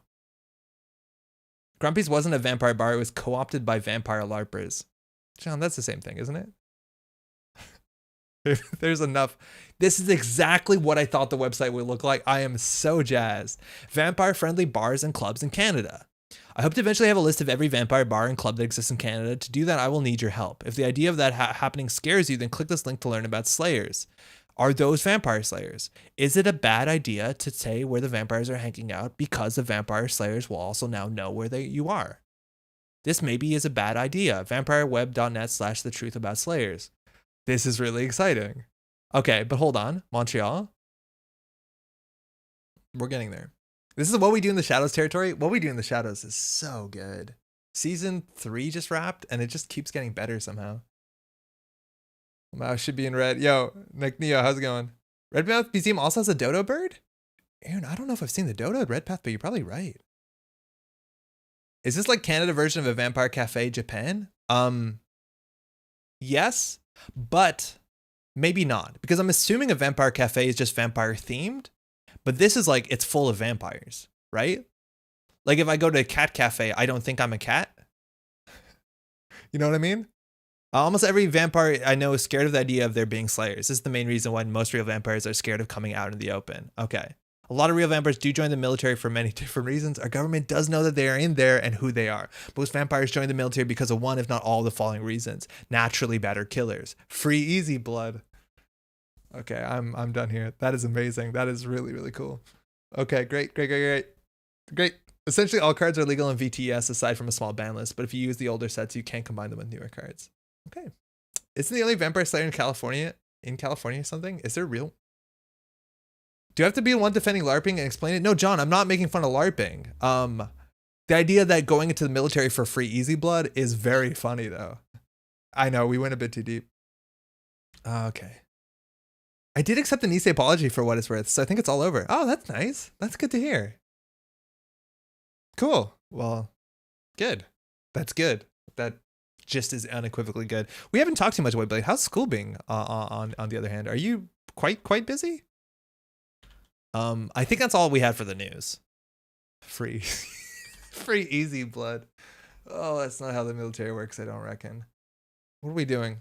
I can't tell what level of sarcasm we're on. We're on genuinely no sarcasm at this point. I'm glad that y'all have apologies were accepted. Hopefully both people have thought about things. I know you have thought about things. They obviously have thought about things, and that we can move to something better. No sarcasm there, for real. That's good. That is honestly good. Tokyo, of course, has a vampire cafe for the dread creatures of the night that also want brunch. That's good. I'm consumed by fab. Yo, man, I've been having a really bad time in Blitz. I've been having a really good time in CC. And I think I just, at this point in Flesh and Blood, I just don't like Blitz. Now, if you can make a vampire themed deck, that'd be great. You know what? There actually only was one vampire themed card. Problem is, it's not in the standard format anymore. Blitz sucks. CC forever. Yeah, I know. Blitz is really frustrating, especially because like Blitz is just like aggro Briar. It's just like 3 turns, go. I'm big on Bolton CC. I love him. Yeah, I could do it. Yeah, this is the one vampire card. It's trope. Did you ever notice how everything goes in cycles? The stuff that's cool now is cool before. That's why I keep copies of everything. Hey, Princess Space Kitten. So that means vampires. So the Grumpies is going to become a vampire LARP bar again in like a while. CC has pseudo sideboarding, right? CC has entirely sideboarding. Okay. Ooh, we'll talk about Flesh and Blood for like a minute. CC, you have 80 cards, and that 80 cards can be your cards and your equipment. And then your deck just has to be a minimum 60 cards. So basically you come in with 80 cards, but you can choose which of those 60 you play. So you don't have to just say like, this is my sideboard deck. You just say, this is my deck. And then you can take cards out of it. You know what I mean? Oh, Vamp. Yeah, there's a card called Vamp. I was thinking Data Sucker. There's no way Vamp doesn't count. Yeah, this is good. They named the character in the in that Metal Gear game after this. And you choose after ID reveal, and also Rob, also after deciding who goes first or second, which in some cases does matter. Yeah, Data Sucker was the one I was thinking of, but I thought the data part might be like, you know, a bit obvious. Femme Fatale? I don't know about Femme Fatale. You think? Aaron, do you think Femme Fatale is a... You reckon that she's a vampire? Maybe. Fab on match following. Do it, coward. Yeah, I know. Maybe at some point we'll figure it out. Lamprey is sort of vampire. Lamprey is. I feel like a Cubone is the same as a Lamprey, but I could be wrong. Yeah, Leech is a little bit more. Yeah, I think Leech is. Yeah, Leech is better. It doesn't say data in it, but it clearly is not a vampire. We've seen that. She's vampire adjacent. I feel like there must be way more that are vampire adjacent. Can't just be Femme Fatale. I always assume vamp meant like vamping for time on stage. Oh no. Vamp means he has to have a name. Vamp means vampiric ex-member of Dead Cell. He's the supporting antagonist in Metal Gear Solid 2 Sons of Liberty and the secondary antagonist in Metal Gear Solid 4 Kind of the Patriots. I did not know that this character reappeared later in the series. Lou definitely has annoying vampire friends. Yes, Lou definitely has vampire friends. Spirocytes for blood? Yeah, that's true. And there's other ones too, right? Like there's a straight up blood card, isn't there? Oh, Bloodletter is a card. I was thinking of synthetic blood, but Bloodletter is straight vampire. To vamp is to ad lib to fill empty space? Yes, yeah, you know, vamp does mean that for sure. Vamp is a type of cyber attack too? I'm not actually sure what that means in terms of like, you know, technical cyber attacks, but if someone vamps, that just means like a drain, right? I thought Lou's friends were allergic to silver type, not allergic to garlic. I feel like if you're in the crowd, I think also some vampires are allergic to silver. Cyberpunk vampires dream of synthetic blood. Oh boy. This is also a card I never know how to say the name right. Or Spirocytes? Respirocytes? I reckon it's Respirocytes. Blood. Teeth. Is there a card with a cape? Yes. Cape net. Lou seems like the kind of fellow who doesn't care about werewolves versus vampires thing. No, I don't. Well, I don't know. Maybe the vampires are on a different planet. Don't forget the memory diamonds since real vampires are shiny like diamonds. Oh man, real vampires. All right, we got to do something that's probably a deck or something. What's this? I don't really have a structured thing. Like, I don't know, Worlds is in a couple hours. A werewolf, not a swearwolf. Seriously, do check out what you could... We're getting really off track now, but what we do in the shadows is first it was a film.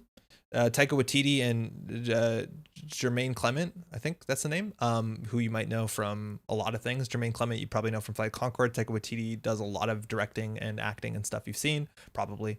It's really funny. And then they went and made a television show on FX, which has just finished its season 3 a couple months ago. I highly recommend it. The television show, I think, is leagues better than in the film. It is incredibly good. Like, very, very good. Flight of the Conchords is great. Check Seba Szybko. Fast in Polish. Okay. Could you spin up one of Eric's decks that he posted on Slack? Solomir, do you have a link? Silver doesn't interact with some vampire mythos. Supposedly that's why they can't be seen in mirrors. Whoa, really?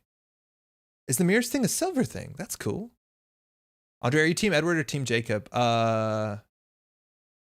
I think Edward. Flight of Conchords is good. Yeah, it's been a while since I've done Flight of the Conchords, but I remember really liking that when I was, you know, when it was coming out. Anyways, this is also something that just happened. Okay, I'm stalling for a second for a deck, but one of the best characters within What We Do in the Shadows is not a regular vampire. He's an energy vampire. His name is Mike Proksch. And his character is absolutely fantastic and gets more and more time on stage in the show, which is amazing. But the one thing I didn't realize was that Mark Proksch is, what's his name? K-Strass. If you've seen the show and you haven't put this together, maybe you were on YouTube or on E-Bombs World or whatever it was back in the day. But K-Strass was this guy who showed up on like local television, or is it K-Strauss? It's K-Strass, who showed up on local television and said that he was a guy who went from school to schools talking about yo-yoing and environmentalism. And then his displays of yo-yoing and environmentalism were amazingly terrible and awkward.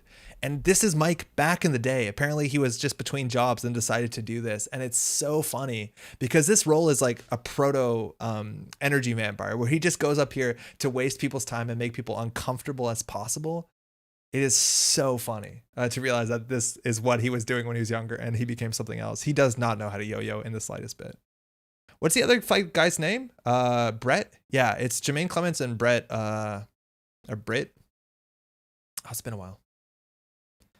I have What We Do Shadows on my Plex. I guess I should make time to watch it. It is really, really, really good. It's very, very good. Brett Clemens? No, what is it?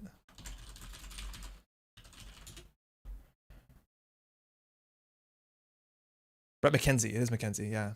Hip Hop Admons. Could be Brit. Yeah, they just say Brett is Brit and with the Kiwi accent.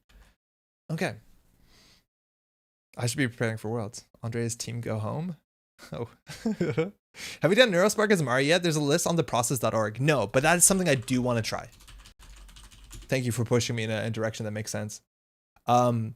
Because it is an archetype that I think also can succeed. And it's an archetype that not a lot of people have been playing or testing from what I've seen. We haven't seen a lot of tournament placements. Like this barely showed up at Continentals. But this is something that can exist. Whoa, this is a bit more interesting than I thought. Andre, what's your favorite type of flower?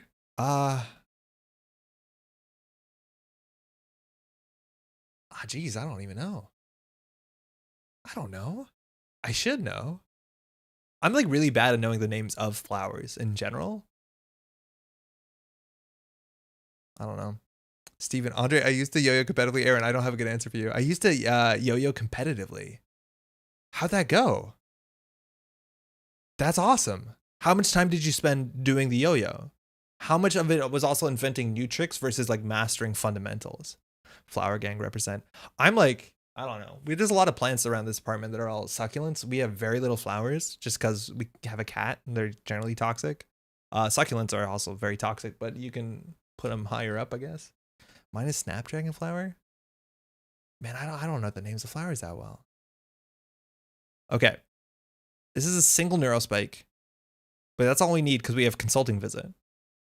The idea with this deck is that we're a hard-hitting news boom deck, which is a nice way to be. But on top of that, we also have consulting visit, which means if we ever score out a re-education and we're going to need 2 clicks left and we have to do like install advance, we can advance consulting visit for Neurospike as long as we have 6 credits. That should be good. I like Stargazer Lilies. Lilies are good. Lilies are good. Stargazer Lilies are good. What is the best flower? It's a rose. So that's been answered. That's good to get out of the way. It's the rose. Diogene says 68019 consistent education. Is that no, we're somewhere else. Okay, I'm gonna open that one too. I got 4th in the Southwest USA regionals and 4th in CA back in the day. Yo, Steven, how young were you? Was this like young man? Was this like teenager? Was this shit? 1 second. I think I did this wrong. Oh, yeah, I have to do English first. Okay. That's a very funny search. Bleeding Heart Flower would be on topic. Huh. You make a 3-minute routine set to music and are judged on skill, inventiveness, stage presence. That makes me very happy. Those are good categories. Skill, inventiveness, stage presence. Whoa. For stage presence, is that like just, obviously it's stage presence, but is that like movement? Is that like, do you have to bring people into, you know, like you don't do crowd participation in yo-yoing, do you? Okay. Interesting. Cheeky list aims for fast kills. So this is the same idea. Whereas Mari, we're only running fewer agendas. This other one is running a couple more agendas. It's running actually, no, that's not the right list. This is running, this is the one we were looking at, and this is running 7. And the reason why is because it has an exchange. Why are we on 7? We don't need to be. Why do you run at 15 minutes? Amaze Amusements is also really cool. This is the first time I've seen that. 40 cards like the R plus similar list. Oh, okay. But why are we running? Why do we run at 15 minutes? It's to have another thing to install advance. Do they write about this on the article? They want a score out option? Oh, I see. That makes a lot of sense. Yeah, they actually can win by scoring. You don't have to score. That makes a lot of sense because we're not running Echo Chamber. Yeah, that should have been very clear. If you could take one card off the standard ban list and back into card pool, what would you choose? Say Gem, I'm not very sure because I'd have to look at the card pool. Like I'd have to look at the list. I feel to some extent maybe you could bring back Mati for fun, but it's probably regrettable. I just think Mati is good. Okay. Clearly the only answer, how did the yo-yo competition go, is it has its ups and downs. Oh no. Oh no. I sent you a DM with a pic of Eric's list if you want to try it at the end. Okay, Solomir, thank you.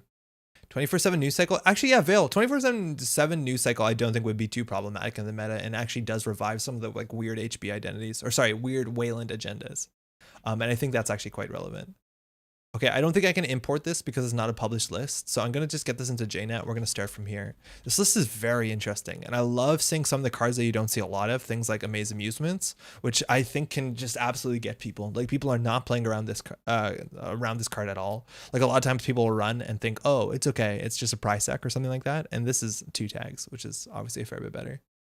No crowd participation. Inventiveness is like creating a new style of trick. Like there was a guy that invented tricks where you grind the yo-yo on your skin. That sounds a bit unpleasant, but that's really cool. Am I in a lobby? What is this? Yeah, I don't know. Any sort of stuff like that where like you can watch a silhouette of somebody, and if you're like, you know, educated in the art, and then that person can, like, you know, you can tell who that person is with things like, you know, dance yo-yo. All that stuff is absolutely, I think, the coolest thing ever. Consistent education. Is that what it's called? Oh, that's the Diogene one. So the Diogene one's a bit different. It doesn't have really a big chance of scoring out, which I think is probably a detriment. It's running Owl, which is an ice you could run. Nobody's really excited about Owl, I don't think. Otherwise, it has, how do you score out? Like your ice is terrible. You have to score out like basically on turn 2. Now, think about this, like if you do want to do Diogene, I think a lot of times if you do want to do like a very, very fast rush into getting somebody dead with a Neurospike, I think you wouldn't want to play as Mari as much as you would consider maybe playing Acme, because just paying 6 credits for like a data ward, nobody breaks that easily, as opposed to all this ice with everybody in the format breaks this trivially. So I don't see how you're ever going to score out in this deck. Or even like Threaten. A cool thing about this deck, and a lot of other decks did that too, is they had seamless launch, which means that you can, in theory, do things a bit faster. Mine's about winning in 7 turns or less. I just don't see how you're going to win in 7 turns or less when you have no backup plan, no pressure, your ice is really bad, and a meta where like Botulus, Boomerang, Inside Job is like literally everywhere. So I'm a bit apprehensive about that. They just called Spike as Mari. That's a pretty reasonable name. Okay, I'm not sure that I'm going to be able to update this on onto Keyhole, but give me 1 second. At least if it fails, it won't be for lack of trying.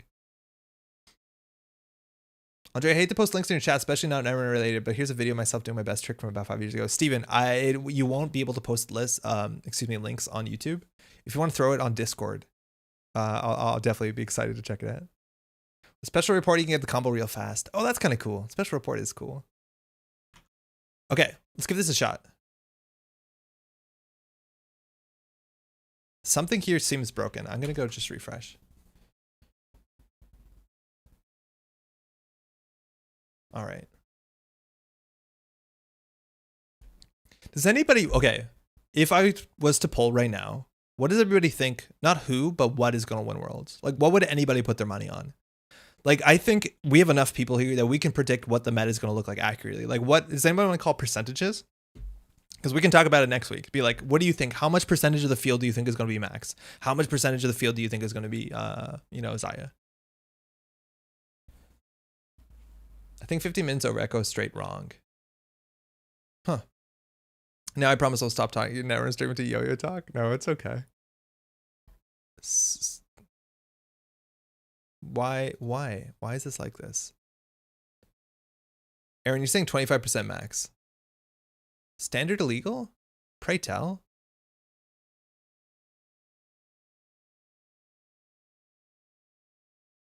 What? What's happening? It's 44 cards. That should be 18, 19. Why is it saying 19 minimum 20? It's an Acme. All right. Okay. All right. It's not me that's wrong. It's the system that's wrong. The absolute nerve. Thank you. PD and CTM combined to be 50% of the field. Sengren, I think CTM is going to be well represented. And I don't know if people are ready for it. But I think you're right. 24% Max, 20% Adam, 20% Steve. Ooh, that's a big Adam. All right. Steve, going to have that good early pressure. We have no ice for HQ. Diversion funds obviously would be problematic. Our opening hand is bad. We're going to mulligan it. How many distinct deck sizes will we see out of Max? I think you're going to see a lot of distinct deck sizes. I think it's so hard for someone not to play 47 cards. Okay. Here we go. Lots of 45, 46, 52, 50. Yeah, I don't think there's a number that like anybody can argue makes more sense than the other numbers. Thanks, you too. They'll be suspicious of 69 max. We want to keep Steve out of HQ. Now, IP block in theory is a bit better. He can always trace through it without having to have a breaker. Funhouse is a bit rough too, because if he gets down his turning wheel, which he will, this is not going to be good. Now, Funhouse on the remote server a lot of times is a bit more taxing overall. I think we do the IP block on HQ. And it's good that we have the Neurospike already. In terms of like building a remote server, like what are we working with? We don't have a lot. Like we need to get a credit lead, which I think we need something on HQ.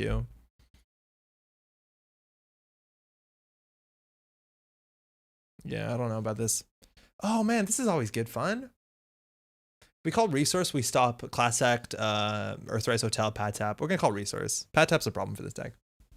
Steve will be there one form or another ID. There you go. That's why we play resource. And we're bravadoing straight in. If we res the IP block, they have to spend more money than us, which is fine, but they get a credit back. We could actually boost this to 4, and then they get a tag, which is good. I'm playing 45 because I'm not open-minded enough to comprehend the majesty of 69. I like to see Adam played, hearing more of the ID lately. Yeah, a lot of people think Adam is like quite playable right now. Oh, Deuce is Wild to clear the tag is obviously quite cute. All right, so we can go install advance, which means we don't trash the pad tap. We have to trash the pad tap, right? To hardening news. I don't have enough experience to know whether the pad tap is necessary to be trashed at this board state.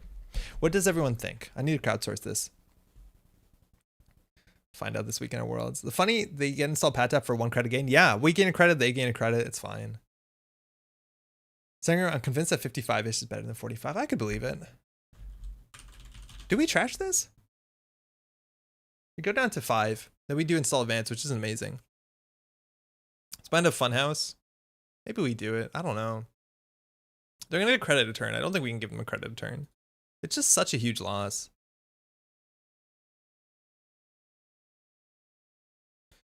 Trash the pad. Okay. There's a chance that we want to call event here. Like inside job is a bit bad. The second advancement is worth like 2 credits for us. I think they're right. Now we can't even. Do we res the funhouse? I don't think we res the funhouse. No, we don't res the funhouse. Because we have to pop this to res the funhouse. What's the point? They just bounce off of it. They'll just Steve it back? Yeah, eventually they will. They didn't play anything this turn though. Okay. So if we do install advance, we can get down to, we'd be at 7 credits. They have to steal for 5. I would just want a hard hitting news or consulting in hand. That's good-ish. I think we can draw 1 more, but then we have an awkward install here. I think we just credit 2, because if we draw, like, what can we install?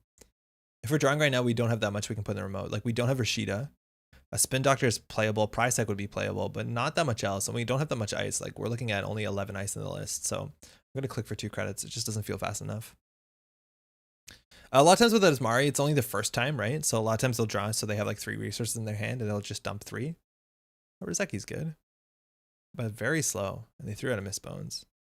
All right, this is good enough. I honestly don't know. I think we might actually go for the Bologna here.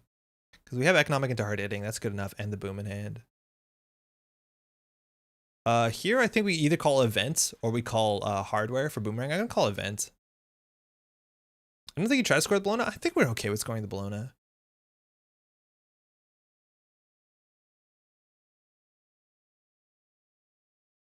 Oh, they just end the run. Okay. I don't think we mind scoring the Bologna. Oh, yeah, we got 2. They don't want to play the Deuces Wild, so play the Daily Cast again. And that's the issue, is if you don't commit to one line, like they sneak out the other thing. So this is not a successful run. It is a successful run, excuse me. So we have to trash a card here, which is actually really awkward. Do we do install advance on the NGO front and chill? Because I don't want to throw out any of these cards.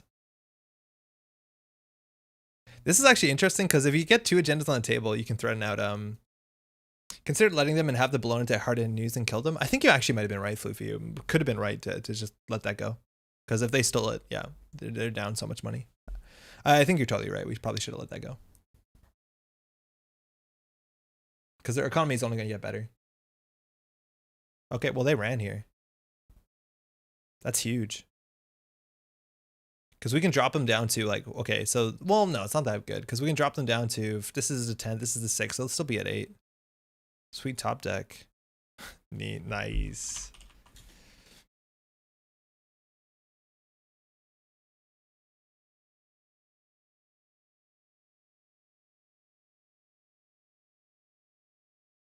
So this they actually might want to consider interacting with, because if this is a Neurospike, it is a problem. Also use the leverage for hiding news and Neurospike. Yeah, exactly. Because if this is a Neurospike, it's a problem. I'm going to go ahead and res this. Who knows? Resing this is a bit silly. Like, we don't need to do it. It plays around only Falsified. I don't know if they're playing Falsified. We haven't seen Amakua yet. But now they really have to consider running this, which means they have to deal with the Funhouse. If they inside job it, we gain 2 credits. Then we have economic. Yeah, there's a Falsified. So they're guessing agenda. So, okay. And we're not going to pop this yet. We have no reason to. And as soon as we do that, we can get diverted. But they're on 19 credits. So they're going to take a tag from this. Oh, no, they can clear it. Oh, I don't know if we come out on top of this. We probably did this a bit too slow.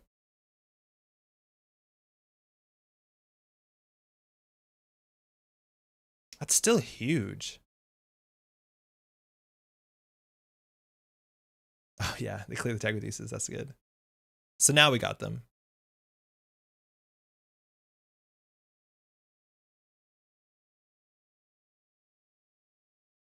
So we don't even have to boost.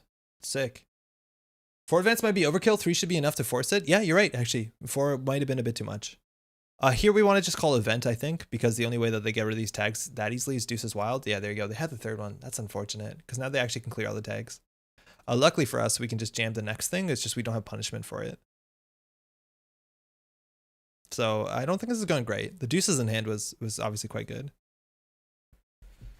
Problem now is that they went off of single Mad Dash. Like, they can just expose this and Mad Dash through the Funhouse as long as they have 5 credits. Okay. Jeez. Oh, geez. And if we double tap this, like, we don't have a punishment here. I don't think we're playing this perfectly, but you see where the lines are. If we score it out, we go down to 10 credits.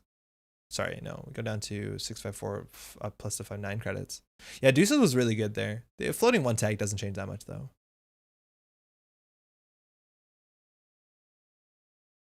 I think we trashed that. Because we're down 2 NGO fronts. Like, as soon as they Mad Dash, we lose if they find it. Dude, we can't afford to do this. We can't afford to trash this.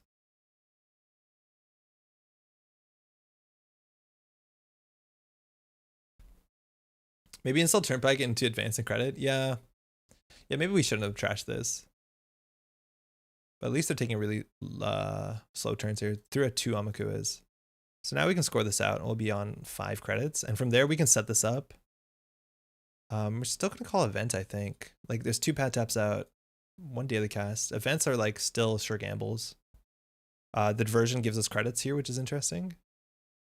They have to trace. Oh, they don't have to trace it here. And they're going to get cards back. So it's going to be like 2 pad taps.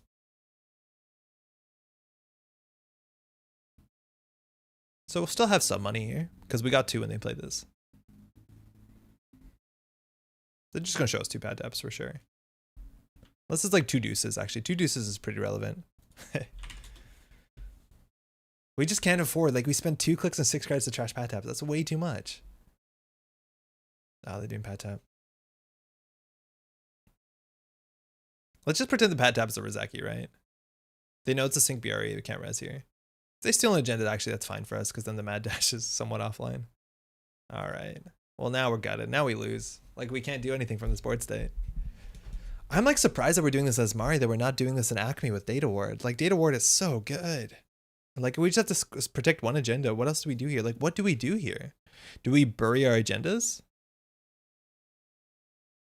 I feel like we shouldn't have trashed the pad tap. Like, cause our win condition is just get this thing in remote advanced. So we can get rid of 2 of these. Oh, now I have to get rid of 3 of them.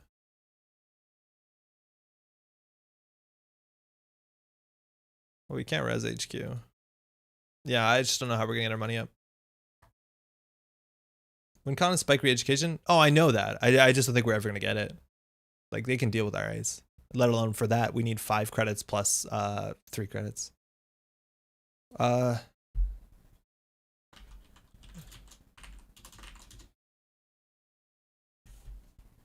Yeah, so it's 4 to res, so we can't res it.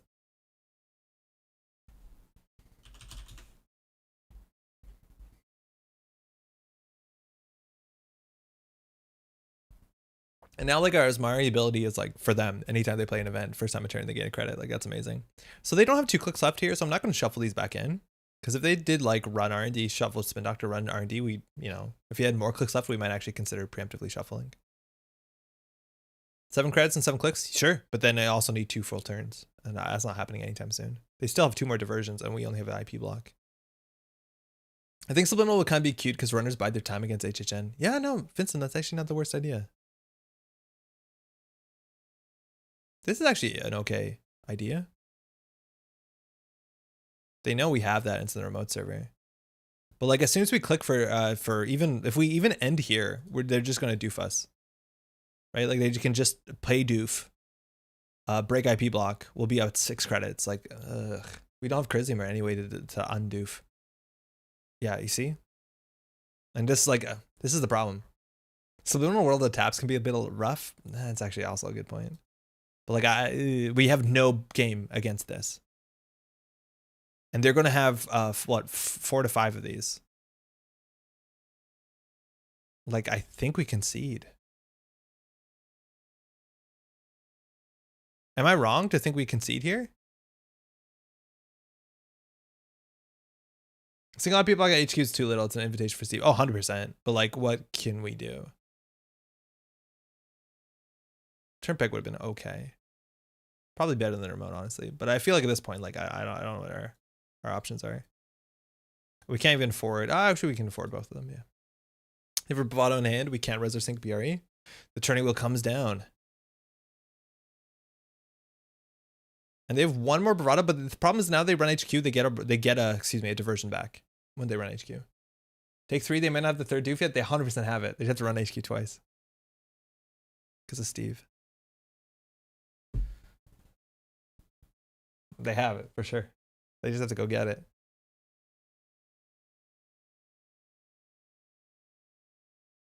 I'm surprised that they're running R&D here with 2 cards face down in archives. Like there's 6 points out of the game. Like 1, 2, 3, 4, 5. There's only 2 more gentas in R&D. Like we can let them R&D forever. What's your ice? Sync break on R&D, and here's the turnpike. I think that's technically the first. Yeah, no, you're not wrong. All right, at least this like digs us out of the hole. Excuse. We'll call event again, I guess. Yeah, there you go. Oh wow, they're gonna get another one back on this one. This is the third one, but that's fine. We're down to only 6 credits. I wonder if they're gonna double doof us this turn. They might actually double doof us. I have not been double doofed ever. I've never been double diversioned. Yeah, it's looking grim. Yeah, I know. Like we just have to wait. I've never been double doofed. For them, it's not that, like, they're only getting 1 credit if I'm not mistaken. They're getting turning with counters though, which is the bigger deal.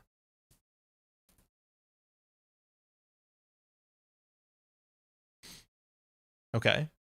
So now there's still one more diversion coming. We're gonna take all 5. The most you can take, I think, outside of like labor rights or any of that nonsense.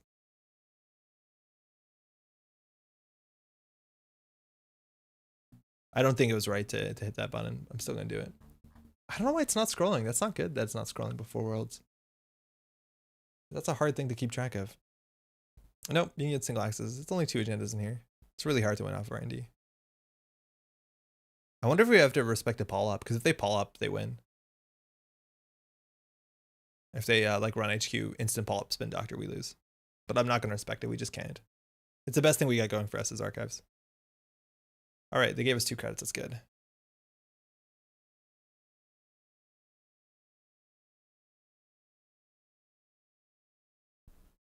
Only 1 agenda in R&D? I think it's 2 because there's also 15 minutes, right?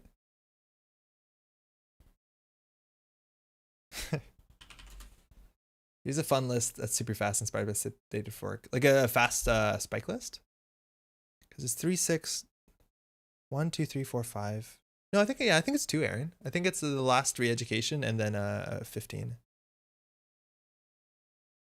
Yeah, pretty sure.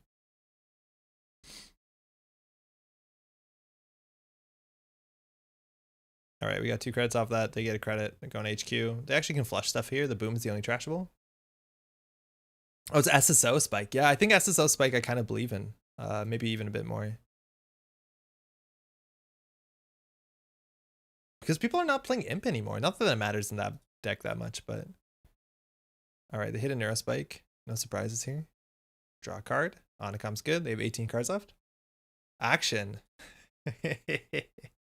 They do have Paul up. They technically don't have to ask here.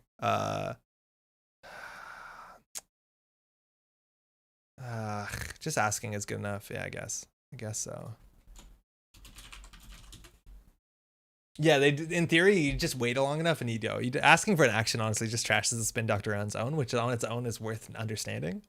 So the reason why is if they played a card called Political Operative that you can only play after running HQ this turn. As an instant speed, you can pay the trash cost. Okay, cool, respect.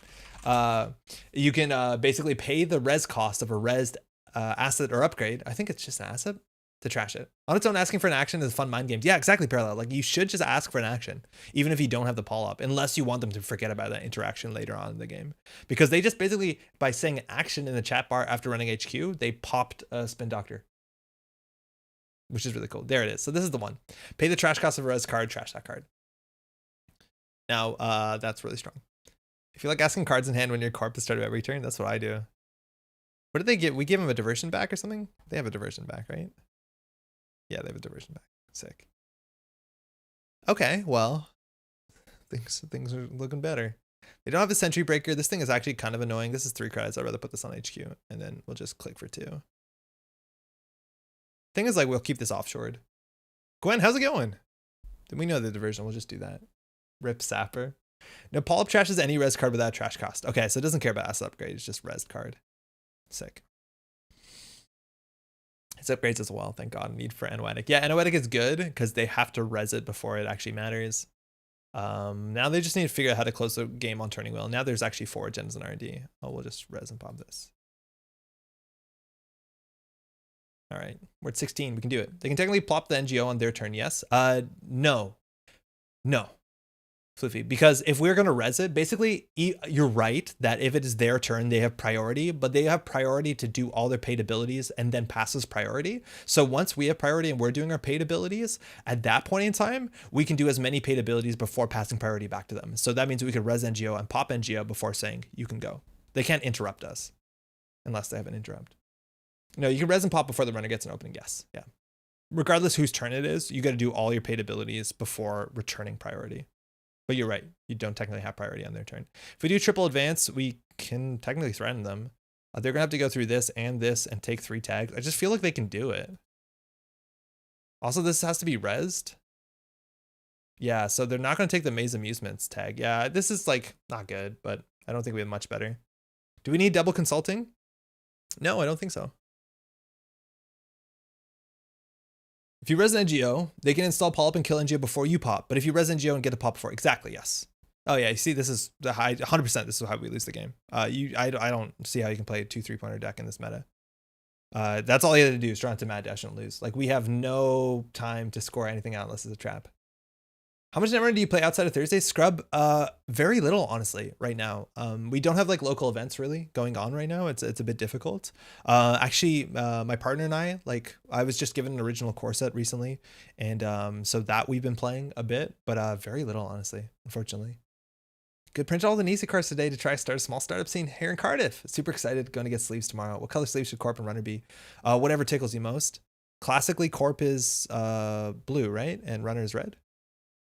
Classically, but no, do whatever you like. I generally keep my sleeves on theme to the deck.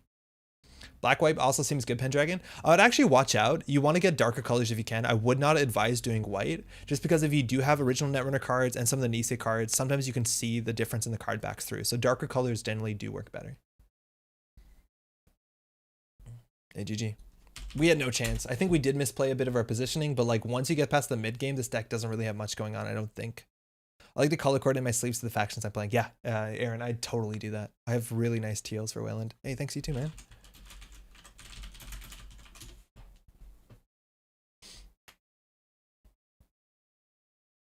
Discarded Boomerang is sus. They don't need it. I didn't realize they discarded too, but they don't need it. All right, we can try this again. I don't have the highest hopes for this. I think a deck list was published. This is the SSO one. I kind of like the SSO one a bit more, I think. I don't know. Maybe Wayland just feels a bit scarier to run in, to attach, to aggress upon. I don't know. 9 agendas as well. We have Aked, Border Control, Hordem, Colossus, which is scary. We have Consulting Vision, Dedication, DRM. NAPD Cordon is actually quite cute as a setup turn. You also could consider running the Wayland one, Argus, because it works on all central servers, and it actually does kind of work towards you. Oh, we're not running Punitive. Oof, I feel like you want to do something closer to Eric's that also runs Punitive. I just think it's so hard to run a deck that wants to score 2 3-pointers, like especially one that installs a face up on the table while Mad Dash exists. There is a chance that that deck archetype is just dead in the water because of Mad Dash, but again, maybe it's just the right build. I don't know. I just feel like every single deck in this format is running 1 Mad Dash minimum, and that obviously is such a problem if you're scoring 3-2s on 5-3s on the table. Work Corp. Well, I scrolled way up on the chat. I had the second hand, exactly, yeah. Like, obviously you have the second. And I knew since that we installed it, like, what are we going to do? Put this agenda on the table behind a Funhouse? Like, you just go Mad Dash and win. There's no amount of defensive upgrades that stop that from happening in this deck. They make opaque white, and you could get inner sleeves if you're into that. I forgot about different card backs, potentially. Yeah, they do make cards, like, I generally get all my sleeves from, what's it called? Dragon Shield, which are very good sleeves, but they're not the most affordable option. There's cheaper options for sure, but they've been recently making these ones that the inside of the sleeve is actually black and the color of the sleeve is on the back is different, so you have no bleed through. Whose deck list is this? Scrub. This deck list was found off of the Process. It's a website, theprocess.org. The Process is a podcast of UK Netrunner players. They posted a couple of these. Dragon Shield aren't opaque, are they? They are, but some of the lighter colors aren't, Aaron. Like, and I have a lot of pink Dragon Shield sleeves. And so what I started doing for Netrunner, I think I've showed you before on stream, but basically I have ONR card. I have a sleeve with an ONR card, original Netrunner card, and an ANR card at the front. So all the backs look the same if they do bleed through. And my cards are like extra thick, which honestly, I like it better. No sleeves, no mats. Imagine sleeving your cards. Eric, are you double sleeving your fab cards yet? Because I'm at the point where I'm considering it, and I've never double sleeved anything before. Katana whites are opaque. Yo, Will, how's it going? I've heard really good stuff about katanas for the bleed through stuff. I just never have got my hands on them. A lot of my Dragon Shields are no longer usable because of different card backs. Yeah, that's a bummer. I have like, I don't even, what do you do with old sleeves? because I have a bunch of sleeves that are at the point that I've played them for so long that the tops are a bit scraggly. So I wouldn't be comfortable showing up to an event because you could argue that my cards are marked, because honestly, if they basically are. So I have all these old sleeves that are obviously pretty okay, but not good enough for me to bring to event. And I don't know what to do with them because I don't know if they're inherently recyclable. Does anybody want old sleeves? Like it's a really shitty situation. Like I keep buying new sleeves month after month just because I feel like you need new sleeves. I don't know. It's awful. When's Eric coming back as a guest? I don't know. At some point, I hope. We haven't really talked too much about it. I don't do enough guest stuff. I really should. Forgo material possessions, embrace modernity. They also make the new Dragon Shield with the black backing. Yeah, that's the one I'm talking about, Frisbee. I do have those somewhere. I should have them here, actually. Hold on. I'll show you what they look like, because they're actually quite nice. One sec.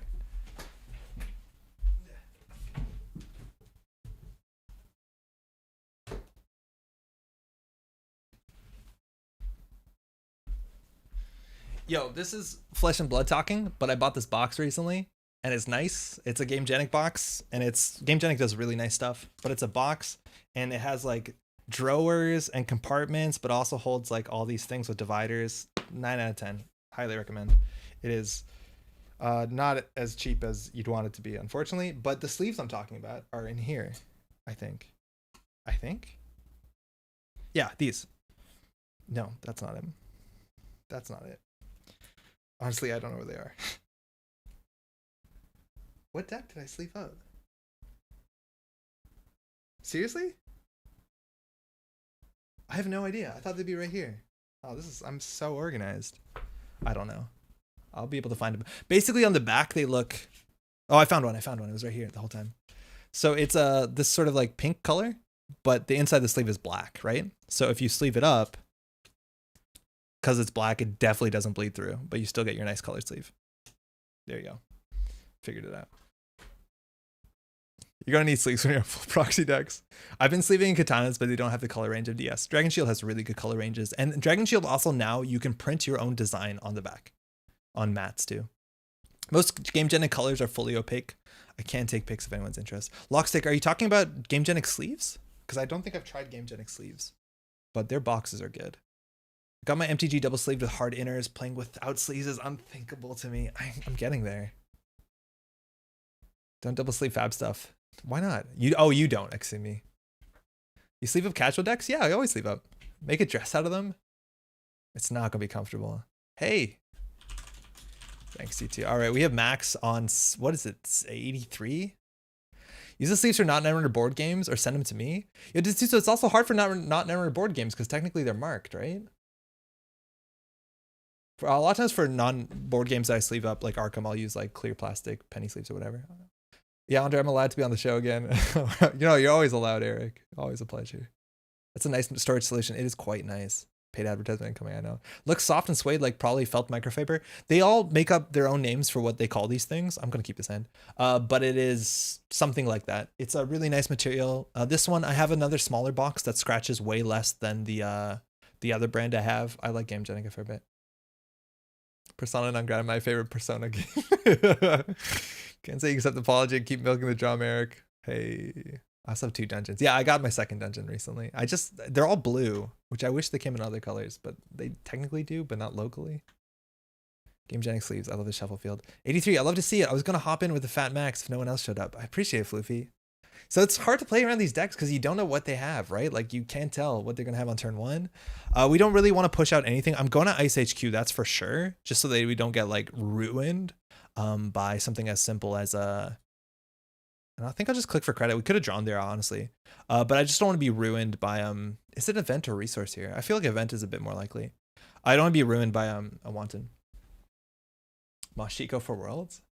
Let's keep his trash, by the way. No money, no Rashida, no combo pieces. The Crabs, the deck doesn't have Rashida. We do have a hard-hitting news, and we do have a maze. I don't mind it. Yeah, they play peace in our time. Okay, so we got our 2 crits off of this. I don't think it's that bad of a hand. Against energy name resources, I think you're right, but against Max, I think you might be a bit more flexible on event. We did get our quarry. So we could consulting visit for hard-hitting news, or sorry, consulting visit for economic warfare, drop them to 4 and then throw the hard-hitting news at them. It'll put us down to 3 credits. We don't have a way to kill in hand, so I'm not going to do that. I think we can draw once. And then I think we just do install advanced behind server 1. What's the minimum deck size for you to be worried about wanting in this meta? 45. At this point, they want to play an event every turn. I'm just going to keep it on event. I don't know. I'm going to be worried about Want. I think Wanton's just a good meta card. They lost the deuces and casts. Did they just play Please and Dirty Laundry? No, Thanos. They milled the piece and the hippo off the max, but this looked like they played it because it's on the top of their heap. They didn't play it. Jnet literally won't let you run. It won't let you take a game loss. Yeah, there you go. We got 2. We already got 4 credits. Andre, how would you like a future world champ on stream? Me? I would like it. I'm actually surprised, Aaron, we haven't done that yet. Future world champ is also a good title, but you already have good titles. They've exposed the ping on server 1. Don't say why you wouldn't play Wanton if you're playing huge deck size anyways. Yeah, no, in those sort of decks, like, a lot of times when you build those decks, it's this kind of balance between like you want economy, you want breakers or things that break ice, right? And then you want like multi-axis or disruption. And that is a card that's really good pseudo multi-axis, pseudo disruption. So, you know, if you want to just keep your ratios up. Yeah. Exclamation mark ratios. Flavor fail. All right. Lucifer's thinking what's on top of R&D. We don't have that many trashables. Maybe like a price sec or an amaze. But I think it's only that besides like NGO front and spin. So I don't know how much. Oh, maybe a Bologna actually. It could easily be a Bologna. There you go. That's a problem. I'm not playing around Wanted if I don't see a Swift or the deck is 70 plus. Okay. Hey. Oh, wow. So they just strapped the botches on it? Oh, they technically did in the middle of the Deuces Wild, which is pretty wild. We'll res the ping to give them a tag. Because if they botch this, that's fine. Because we're just going to get NGO front, and then they're going to get Harding News. You better believe it.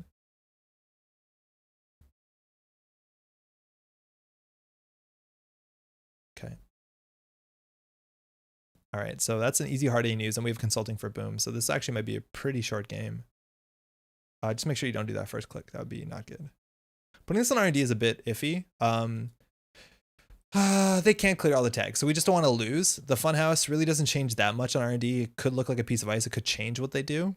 This also brings them into the remote server if they like, I don't know. In theory, this should be an R&D, but I'll just put this in server 1 to like drag them there, and we'll just give them the tags. Oh, they're running. Excuse me. Yeah, they ran the remote server. I'm sorry. Yeah, my face covered that. So they have 4 tags. We're just gonna name event, I guess. Amaze plus 15 more tags? Yeah, it's not necessary. There's a Wildcat Strike. It's 6 cards. We're going to give them 4 cards so they can clear the tags. I wonder what they can get here to clear tags. I don't think there's a lot. But this is one of the few times where like you pick the draw card on Wildcat Strike. This card doesn't make it that often into the big max decks, does it? Don't be sorry. Face. Thanks, Aaron. Appreciate it. All right, they're running here. Yeah, okay. That's why we put something here to kind of drag them to the remote. We're not going to fire this. There's a chance it hits an I've had worse. Like, it's just not going to be good for us. There's no reason to fire this. They're not going to clear 4 tags in a click. Yeah, it's not possible. If this hits an I've had worse, and then I don't know what the I've had worse could draw into. Maybe giving him a 5th tag is fine, but like, it doesn't really matter. I wonder if there's an edge case, whether that actually matters. I don't think it does. I feel like with I've had worse, it's strictly worse. Paper tripping? Yeah, I know, right? But isn't that like a first click only? And also doesn't exist? I don't think. Yeah, I got paper tripping at Worlds, actually.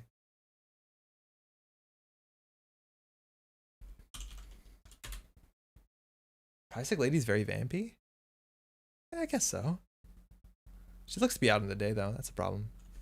Yeah, it's a priority, right? Does Pristic Lady hang out at Grumpy's? I don't know.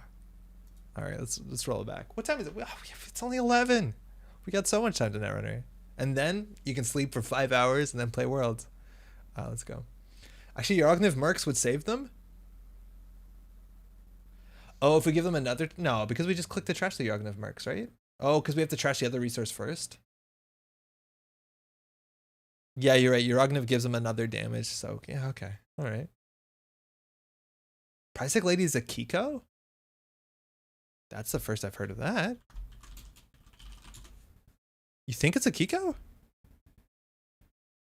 Well, the money pooled to the top. So Kiko wasn't out at this point, but that doesn't mean it's not a Kiko. I don't think it's a Kiko. Hair color's slightly different. No, I don't think so.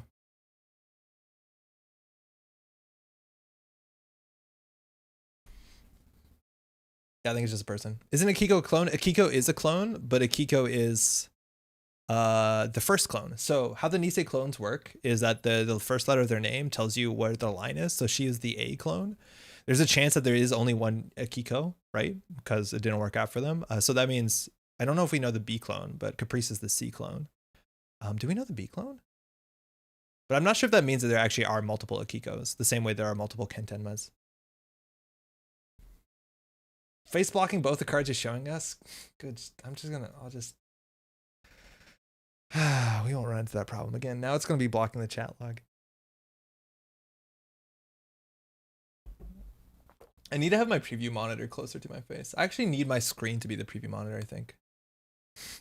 Andre and you say. That's some solid lore with the clone names. I'm pretty sure I'm not making that up. I think that's real.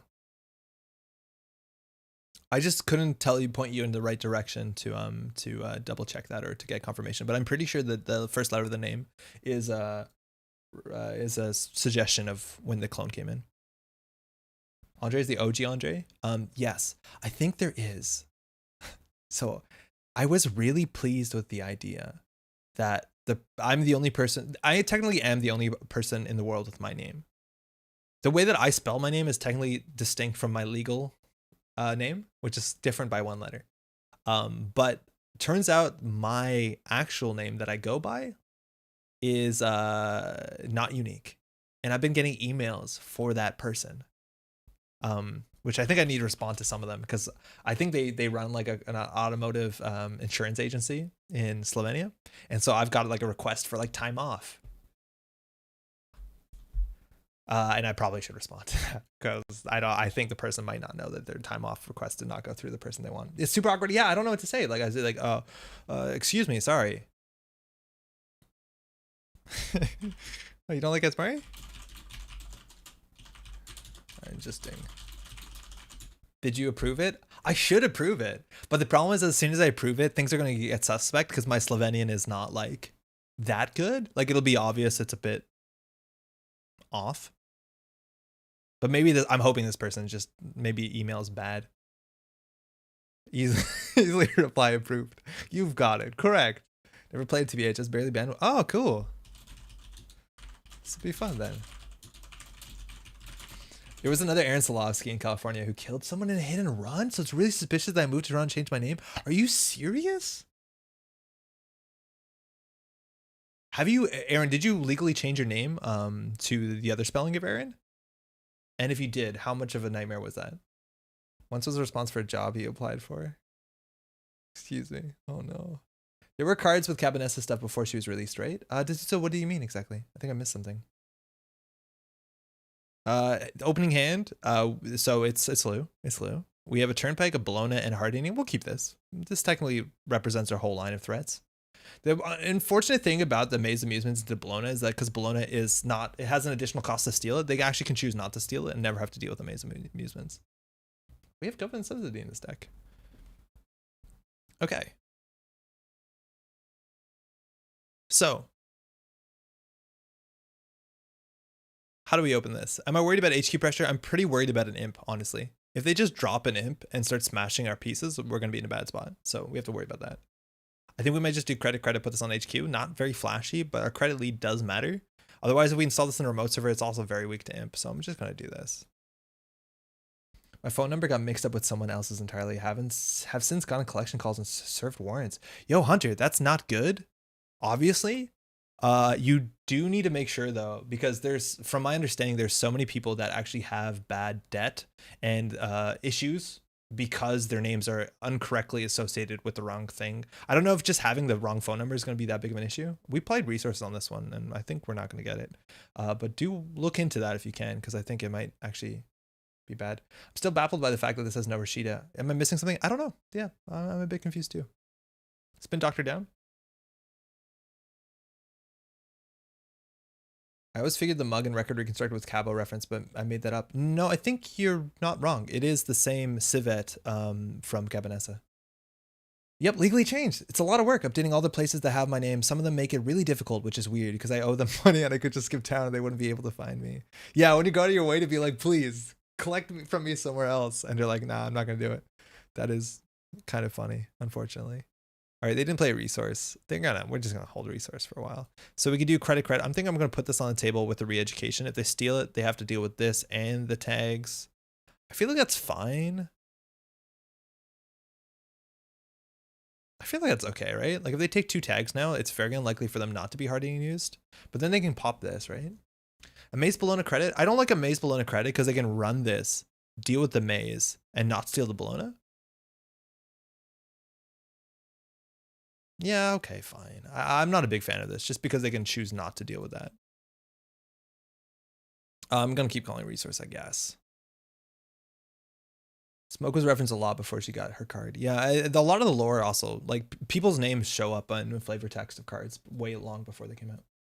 Maybe credit to get government. I didn't mind the credit to threaten government next turn, but this is also the biggest issue with Bellona. Oh, okay, maybe we won't get Bologna. Because this deals with Bologna so well. Like we probably purge next turn, honestly. They got a price hook down, and now they use their imp, so that's okay. But I think we purge next turn. Going back for singles. We could harden and use them. If we draw an economic warfare, I think it'll be a lot easier. Yeah, we can't do Bologna on the table while they have an imp. I think we have to purge. Keep calling resource, I guess. Maybe calling programs right even.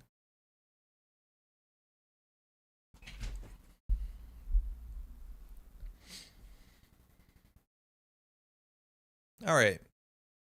That slows them down a bit. What sort of resources are we expecting them to play? The other gas, liberated, maybe pad tab. Probably lots of Viri, definitely lots of Viri. I'm assuming also cookbook, that's a Viri. I saw on Turnpike, which is fine. It still does something, which is good. We have an economic now, so I think here we can do hedge fund double advance. And so they basically need an imp or a way to deal with it. Interestingly enough, I think we should install the agenda first and then the upgrade on top, because I think that's what people don't expect you to do if they access them in appropriate order. You can always consult in the eco though. That doesn't remove the access to boom. Yeah, I always like, I don't love hardening using people when we don't have access to the boom in hand. I never like it. But you're right, we could have consulted and then hardening used, but then like we just hope that we top deck a boom, and the deck runs 1 boom, 3 consulting, I think. I'm sure Virus Lou can find an imp. I'm pretty sure they can. They just haven't been drawing that heavily on conventional play. Overclock. All right. That's good enough for us. Now they can use this to steal the Bologna. They can use it to trash the Maze Amusements, but if they take the Bologna, that's 2 tags. So I think here, if they might just, like, it's in their best interest. And that's a problem that this is not iced up, that they just probably trash the Maze Amusements and then come back after and steal the Bologna. Or let us steal the Bologna. Like, taking the Bologna here loses, oh, I think that's the wrong order. I don't think you do it like that. Because you can just trash the Maze Amusement with your overclock and then choose to come back or not. But now they took 5 tags. Yeah, like that was, I think, the worst of both. So that's good for us, at least. It takes a lot of clicks, sure, but like we can score a Bologna. That's not the end of the world. So we can do credit, government. Yeah, that's fine. Yeah. So here, they haven't played a deuces yet. I think calling event is better than calling resource. There's no like resource that bursts them in economy. I think we'd be worried about events specifically, like Dirty Laundry would be good. Deuces Wild would be good. I don't see what we were doing with the Blown again. It doesn't seem to be a priority. This deck isn't going to win in scoring out. They don't know that though, but we could score out. We will if we have to. We just need ice. Fermenter saves them? Yeah. Oh, I forgot about Fermenter actually. Should we just purged? How much do they have on the Fermenter? It gained 6? Oh, we couldn't have purged. We had a hard day to use them. What am I talking about? Yeah, Fermenter was clutch. Yeah, pretend to score the runner 1 run. That's also a really big point. Like, you have to force them to do something. Like, now we can put an agenda on top of Price Sec on top of Amaze Amusements. Like, that's going to be a problem for them. Cat gets it, yeah. They can't really play resources on 1. Especially when they're tagged. We'll just keep it on event. That being said, they could have allowed us. There you go. That's the event. Oh, this is so good for us. Immediately they can trash some of this stuff. We don't have to res the Price Sec. But now they have to steal the 15 minutes, so they have to take 3 tags. Program for the next fermenter? Yeah, maybe you're right. But hey, it worked. So we hit a Deckklists pass. Wait, they're gonna have 3 tags and they can't clear any of them. They're gonna get boomed because of this. Oh man. Yeah, that's the thing too, is like they don't have to run this because there's nothing here that is that big of a deal. Like if we get a Rashid off, that's fine. But if they run into this and it triggers, that's a problem. If they have an imp, they can always run HQ and trash the boom, but they did not try. So we'll get them. Yeah, it's just a bit too aggro. Maybe they YOLO for the re-education. Yep, they could have. They could have. If you ran HQ, you could have won there. I should have said GG first. Yeah, I think if instead of clicking for credits, you definitely just start running there because you have a chance of winning, right? They clicked for 3 credits. They could have ran R&D, maybe won. HQ 3 times, they could have won. Like this is a botch list on it. They were favored. Sense the flood, but did not operate the right way. Yeah, no, they definitely could have had that there. If they just started running. Because clicking for credits, they die. So you don't want to click for credits. What's on top of R&D? It was a ping. We drew it. After that, no agendas for a while. But we did technically shuffle. But yeah, it was a ping. Oh, there's no humiliation.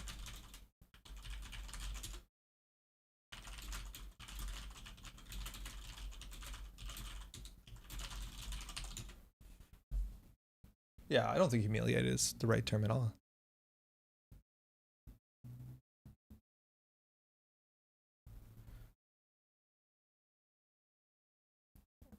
That honestly worries me. Ah, touche. Oh, never mind. That's great. Yeah. Yeah, okay. I don't know. Maybe I did say the word humiliated, but like that's the thing that worries me. If people don't want to show up into the lobbies. Hey, you too. Thanks for the game. Because you're worried that if you misplay and then people see it, and maybe sometimes I'm a bit harsh. Like I said, like that's a bad thing to do. But at the end of the day, like that's totally fine. This doesn't matter. And it's really important, even myself, like I goof it up all the time to point out what's wrong because that's the only time you get it better. I have still full respect for my opponents and they had lines that worked there. They just didn't take them. Smurf? No. This is David. So like I'm hoping at least it comes across at least nice, even if there is criticism. If I'm not doing criticism too nicely or there's a better way to do it, just let me know because I would love to take that feedback. I guess we're gonna do one more with this. No, let's do the Wayland one. Let's do the Wayland one. The Wayland one seems good. Where are we at? This one, fueling irritation. Actually, I'm gonna just play Eric's because I think Eric's is still good. The White Blade list. Andre commenting on a phrase that was quoted from him. Nice. I don't know if I said humiliated, but I did say in the interview one of the best things to do. Like I love. Maybe love is strong, but like goofing up publicly is important. Okay, we're gonna do cards use SSO. And what's its name? We still haven't Neurospiked anyone. Playing Netrunner in front of people is hard. It is quite hard. It's harder.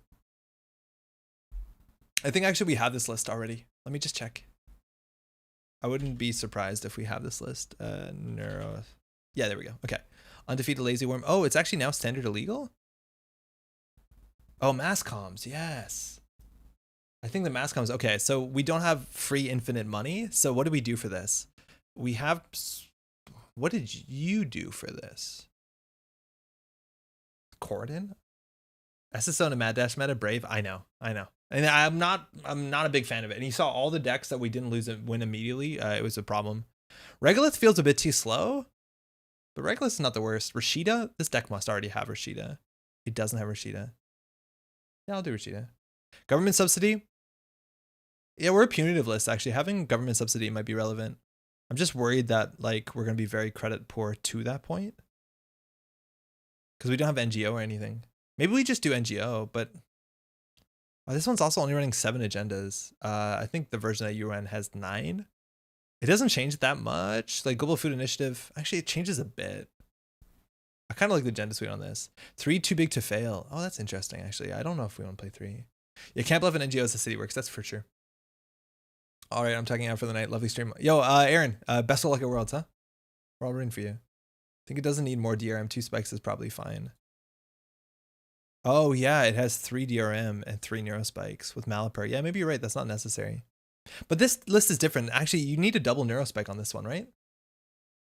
Because with the re-education, you need a single neuro. With this, you need double neuro. So it's either draw a neuro and a Malapert, or maybe the double neuro is fine. But the list here is using its influence on 3 neuro as well. So I don't think it's that bad. But you're right. Maybe DRM doesn't need to be 3 of. Maybe you can jump down to 2. I think the economy in these are actually compare. Oh no, you have NGO front and Rashida. So I think I'm just gonna put the Rashidas in because it's a combo deck and just go from there. So hold on, we'll just do 3 Rashidas. I was surprised that this deck didn't have Rashida. Give me 1 second. I'm just gonna update the plugin.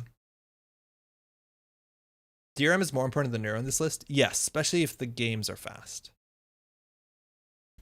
The list required you to draw 1 Neuro and Malapert on the other one. Ideally, it was trying to combo out by turn 7 or 8. Yeah, exactly. Okay.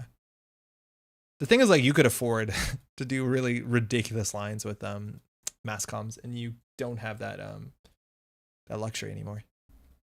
Your economy actually quite matters, because we do have punitive as an option, right? Okay. The hard part with Rashid is that you want an SSL on the remote from even turn 1. That's true. That is true. That's still gonna be a problem with Regolith. Maybe that's a reason why we'd want to do subsidy. Or even too big to fail. Too big to fail works, I think, a lot nicer with punitive surprise.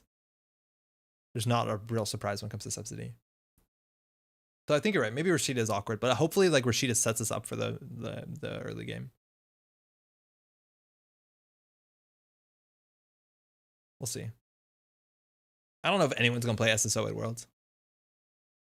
It's just like, yeah, the SSO lost face-up agendas, and face-up agendas are really, really quite bad right now. When Mad Dash is a thing, especially because all the face-ups you run are 3-pointers. Oh man, World's in like 6 hours.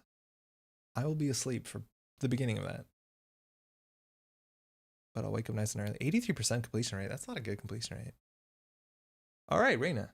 Our economy matters. Hey, do you mind 1 game against me with you as a runner after this game, Fathom? No, we can do it. Are you trying to play something competitive? Are you testing for Worlds? There's so many ways to cheat through single ice now. It feels like better to stabilize for jamming the first CWP, to be honest. If you have an economic lead, maybe. It's a pretty good start for SSO. Yeah, that's actually quite good. I feel like we'd rather have the Masvingo than the Mausolus triple advance just because it does end the run, but I think we can just put those out. The other option is just to put Masvingo with Rashida, but I feel like we want to get this on the table. No, lol, no, as in, no, to what exactly? Okay. So, okay, the Rashidas here are a bit awkward, but at least we can get this on the table. Mouse ETR is when you triple advance it, does it? Oh yeah, cool. Okay. That's cool. We're gonna get diversion to watch. And I kind of want to keep one of these to put on onto I'll put it on HQ so we don't get like Lamprey. That's not a real thing anymore, right? But I want to keep one of these for Rashida eventually. I'll click for credit. Nah, I'll put on it. Can't res both, but they don't. Nah, I'll click for credit. They'll trash one of these. It's fine. No, I'm good enough for Worlds. Anybody can play at Worlds. You don't have to win Worlds. Not a lot of people are gonna win Worlds. Gonna get Tread Lightly here? Oh, that's true. Actually, yeah. Tread Lightly is worth playing around. And by playing around, we can't. It costs 8 to res a Mouthless. It's not gonna happen. If they steal this for 2 meat damage, we lose the game. Whoa. That's a really brave face check. I guess we fire. Okay. All right. They lost. Ooh, a meat damage card. Some economy. And they got a tag, which they cleared. Wow. Yeah, they really were working hard for that Roja credit. Oh, damn. Okay, now they can trash some good stuff here. It's a Spin Doctor, honestly. Okay. All right. Oh, wow. Oh. All right, so I'm just going to put this into a new remote with this on it. Click for credit, I guess. Okay. It couldn't have gone worse for them? Yeah. Yeah. Wasn't great for them. Hordem here is also really scary if you hit a Hordem with triple advance, because we basically get our money back. You can find cards from your deck so you can like ensure that you combo. Oh, that's not good. Wait, if we draw punitive, we don't win, but yeah, we can't win off a single punitive, can we? We have double Neurospike. Okay, wait, how many punitives does the list have? I think it's only 1. Okay, so we can't do that. But we have this. So if we just double advance this, we need ice for R&D. Oh, of course, the old double remote combo SSO last minute. Yeah, you know how it is. I think we need to start just setting this up. Here we go. Consulting for Deddy plus advance. Oh, yo, Brick. How's it going, man? Yeah, you're right. I forgot you can consult for Deddy, and that's technically like click positive. Yeah, it's interesting. Go on HQ, we did draw a lot. Neurospike, that should change how they play a bit. And Neurospike is actually really weak to Anarch if they hold I've had worses in hand, and you actually do want to Malapurse sometimes for Asylum's Hospitality. Hedge Deddy next turn. I'm wondering if we have their Salams with this. But yeah, I think you're right. We do play this for tempo because we don't need it. But we're going to draw a lot here. We might not need to do that. Well, okay. Well, okay. So we'll get one of these on R&D. I think we want to put one of these in server 1. Or either that or we go for the Deddy right now. Or Ice Deddy. So if we do the Deddy right now, it'll be a 5 advancements, which means we can't. If we hit one of these and we miss an IFAD or worse, we win. So we'll take those odds. Whoops. I hit the wrong card. I hit a card that doesn't do anything. Oh, they ran HQ, I guess. Look, they both start with D. I think we're actually going to keep the hedge fund. If you get Malapert down, you can also triple Deddy, right? I feel like we should have valued the Malapert because then we can also get what's it called? Salams. Oh, Xanadu. Okay. Or triple spike. Triple spike is really expensive though. It'd be 3, 6, 9, 10. Can't really do that. So the question is whether we wait for Salams or we just throw the first part of the book here. What do you think? Do you think you just hit this and then hope that you miss an IFAD worse? They didn't see a lot of their deck so far. Do we just hit this button and fire and not hit IFAD worse? If we hit IFAD worse, obviously like it's bad for us. Hedge Mala? Oh yeah, you're right. We're in no rush to do it. Yeah, that's totally right. Yeah, do it. Yeah, we're gonna do hedge Mala just so that we can do res, score, Salams, do this. They're giving us a chance to guarantee. Yeah, you're right. And now that we have the credit lead, right? Even if they steal this, oh, I guess we can't consult for from what's it called for the kill. Throw the first part of the book, but then if the first part doesn't go through, the whole book is done. The New Testament. All right, so we got it. So we're gonna res this, score this. We're gonna pull Salam's Hospitality. We're gonna play Salams. We're gonna write I've had worse into the little box. They had 2. They had 2.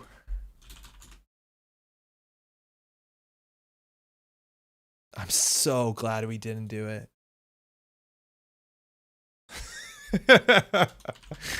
Yeah, you had it in hand. Yeah, right? I need to respect that one.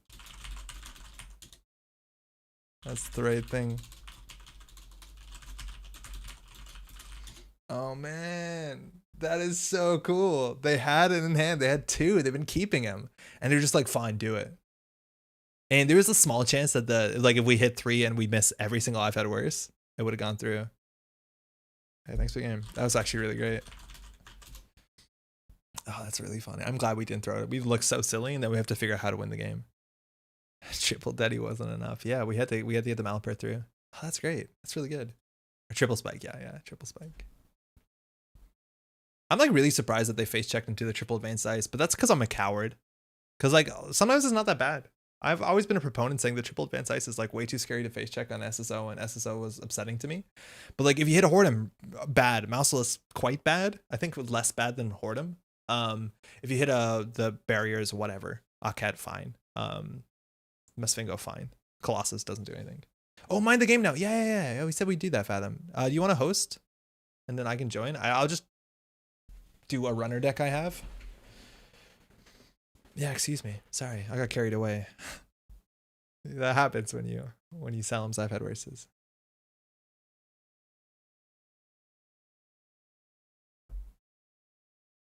Colossal Advance is 2 tags at least? Yeah, but you don't pay 7 credits on turn 1 against I think we're on the same page, but yeah. I'm gonna do the mom dash that Pat and I built. Hitting 3x Hordem seems really bad. It's quite bad. Oh no, it's our Swati deck, not traps. It's too late for traps.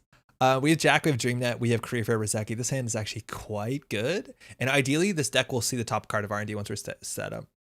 Hey, just stall, advance, everything. Let's go.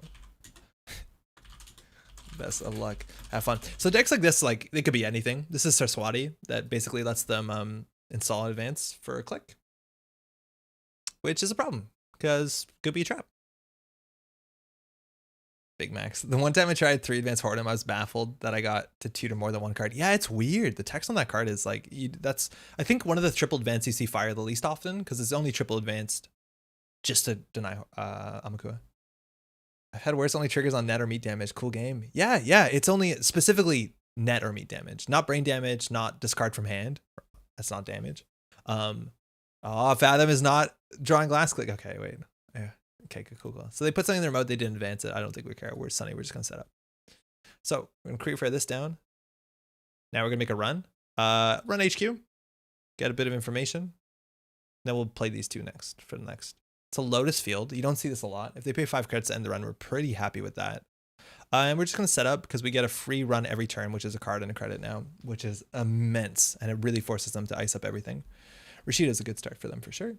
Draw 3, gain 3, but now they need to ice up HQ because we're going to go in, and if they ice it up with a Lotus Field, we don't care. Anansi, though, they can res, and DNA Tracker, they can res as well, so. Icing up R&D. Lotus Field probably better than Funhouse IMO. I don't think so. Well, yeah, I guess, actually, because it demands a breaker, but yeah, maybe, honestly. No, on encounter, no, Funhouse is better. What are we talking about?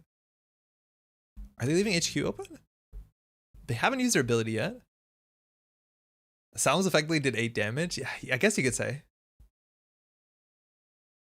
I Salmon's in that list before to like we died a snare here. If we died a snare, whatever. Please don't. Oh no, we draw. We don't die a snare. Back when Stimega's around, it's not triggering on brain damage, it's pretty important. Yeah, it was. It's Rashida. That goes down. So we got a card and credit, which is pretty good. They have 11 credits. They might just try and rush us out, but they didn't advance, so I'm not sure what this could be in terms of rush. This is 2 clicks. This is a click and 2 credits to draw 4. I'm not sure if I'm excited about that. We can't really force the shuffle. They have more money than us. I think we just want to set up a bit. Do we 2 to 4? No, I think we'll just draw. Well, this doesn't get that much better than that, right? The only other thing we have is our Nexus. Yeah, we'll do it. Because, yeah, it's fine. Okay. I think we can go a bit slow. So we'll just credit. We'll put down the daily cast because it pays out faster. And then click for credit. And we'll just still poke HQ or archives, which is, again, a card and a credit at the beginning of your turn. They drew up. So server 1 actually just might be an Anoetic or something that's holding on there. Wow. Can they afford that? Oh, they drew last click. Okay, that's something we can ridicule at least. Roseki, daily casts, run HQ. Let's go. There's the Lotus Field. Okay, so it might not actually be there on server 1. We definitely want to work at getting down our security nexus. If we dirty laundry into nexus, that's okay. I feel like we just want to dirty laundry into data folding. Just blind dash. I'm not that confident yet. I have no read on the deck at all. Preemptive. Okay. Weird. It's a very slow card. Not sure if this is a slow deck. We'll draw once. Citadel probably doesn't matter in this matchup, but it's nice for the tag for sure. So I think we can draw once more because we can discard the Dreamnet pretty safely. And then Falsified's obviously quite nice, but we'll just put them in the data folding because they don't seem to be very quick, and these obviously overwhelm over time. Oh, I gotta move my face. We just want to work on getting our economy up and the Nexus up. And if they don't have sub archives, like we're not getting a good access, but we're still getting a clickless card and credit. And once we draw into our security global set clearance or whatever it's called, we can see the top of R&D hopefully and mad dash into wins. Just Glacier using Saraswati to compress and solve advance on agendas. I have no read yet. This server 2 is obviously very strange, but yeah, some people do that, right? Because it's kind of akin, like if you are jamming 5-3s or 4-2s, it is click compression. We'll do the order on this one doesn't matter because we're not going to access cards we can potentially trash. Citadel's still handy if you want to bounce the Nexus. Yeah, for sure. Yeah, we'll still play it. I'm just not in a rush to play it. All right, so Saraswati Glacier was my corp deck for Worlds 2020. How'd it go, Daijin?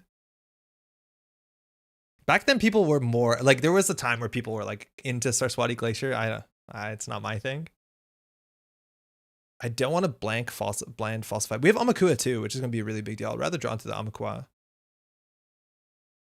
I think we just put down Nexus. We're still making 4 cards at the beginning of the turn, and we can afford the Nexus hit here. Yeah, because now we can start checking. But this is not worthy until we start playing cards. I'm going to expose. I'm going to guess upgrade. I don't know what this is. It's a Yagi Uda. Wow. Just been chilling there. Probably only need one of the dashes. Not anymore. I think we see Yagi Uda. There's a chance we might need more of them. If they score a blank Yagi Uda, we're okay with that. Yeah, that's fine. The usual inclusion was Rainbow. Nice.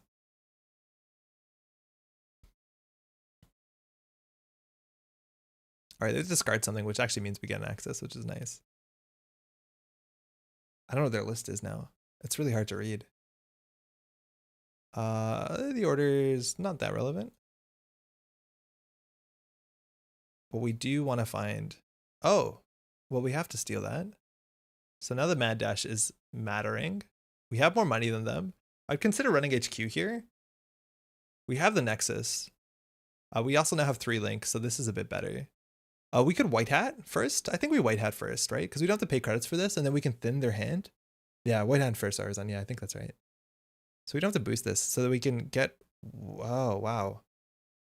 Are you guys... We're mad dashing hand twice, aren't we?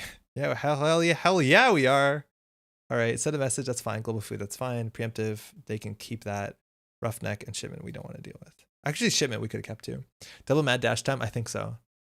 I think so. One of them was not going to matter. So they have 6 credits. So if we do trace 5, they can actually outboost us. So I will office supplies first for credits. Let's go. HQ 1 and 3. Harvester. What? Do we even... We let this fire. This is good for us. No. Let us find our Amakua.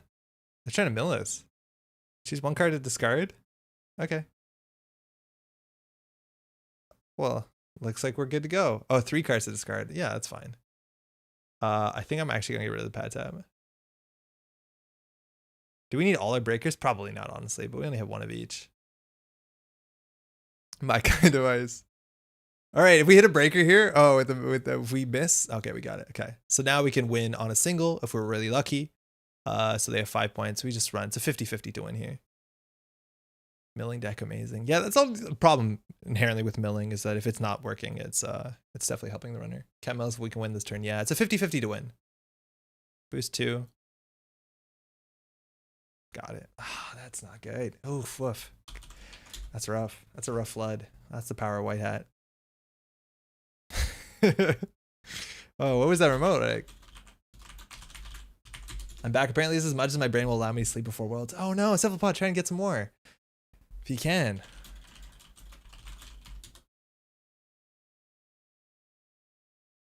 I think they were trying to specifically shipment from 10 and out this to get more power on this. So the remote server is Harvester, which on the innermost of server 1, I don't think we care about that much. Wow, all Harvesters is wild. The self-adapting code wall, strength cannot be lowered. I don't think that's really relevant in the meta right now. There's not a lot that's lowering. So you're paying 3 credits for a 1 strength barrier, which is just not good. And like you could be playing a 4 strength barrier for the same cost. Thanks, you too. That's unfortunate. I think they did flood up a bit. The Anansi on the outside is actually quite good against this deck because if we security nexus it, we don't break all the subroutines and then we end up taking the damage. What's the agenda deck? I don't know what the agenda mix here is. Like, it's a bit hard to read, right? Because they're running 3-pointers and food together, which doesn't always make a lot of sense because the runner can still win on 3 axes, right? 3, 4, 5, 6, 7. So there's not that much of a big reason to run Global Food Initiative. Rover algorithm, yeah, Rover algorithm. There's like reasons why you'd want to consider boosting this. It's just it seems to be like there's interest to do with maybe ice strength lowering to be a problem. I just don't see what it would be. I think we also saw, what did we see? We also saw a repair squad, which I don't know if there is bad publicity in the list or whether this is just like, you know, the Melange Man campaign of old. First time I've seen Mad Dash connect. Are you serious? Yeah, I wonder if we should have Mad Dash the second time for style. Probably not. Well, maybe for style, yeah. Yeah, I wonder what the deck is up to. Because we didn't see them use their ability, and if they use their ability, like it kind of broadcasts like there's an agenda here, which maybe they didn't want to do that early behind a Harvester. We'll see. Never saw it played until it came off the SBL. Oh, Macaroni, if you're watching Worlds, you're going to see a lot of it. I don't think you're going to see a runner deck at top tables that doesn't run Mad Dash. That's my prediction. I think it's going to be the most popular card. Like, in terms of a card that's in every deck, like, you're going to see Pat Tap, Mad Dash, Hedge Fund.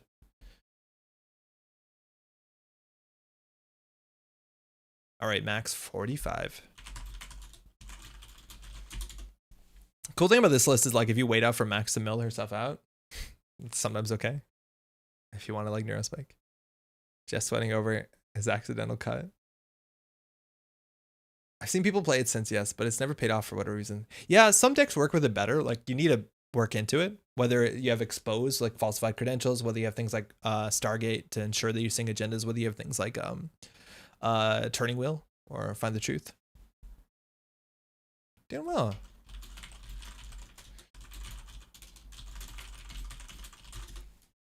Under 50% Mad Dash in the cut? You think it's under 50? I think it's going to be 100. Treason 45. We're going to keep this in. It's good enough. I think we would consider just putting it above the law behind an Occad. Like, the chance of them drawing into the breaker seems a bit low. Over cat? I would say I would be even confident enough to say 100%. But it's definitely going to be over 50. If this connects, it's good. If we advance for SSO, there's no real point. We'll just credit. Potentially still tossing up. Oh, your registration's over. They lost a Hippo and a Labor Rates. Counting the Labor Rates is important. Half of cut's going to be on 60 card max. I'm not sure they found space for it. Wait, no, the 60 card max runs Mad Dash, doesn't it? Of course it does. It has to. Mad Dash and cut equals cards and biggest deck size and cut. Percent Mad Dash and cut. No, all the big max decks are running it. I registered, but it depends on some last minute work. Oh, I get it.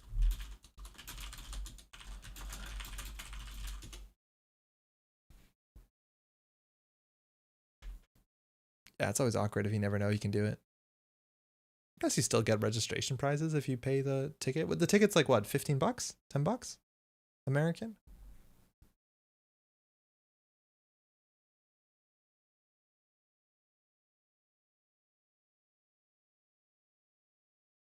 Do we kill a Puemo?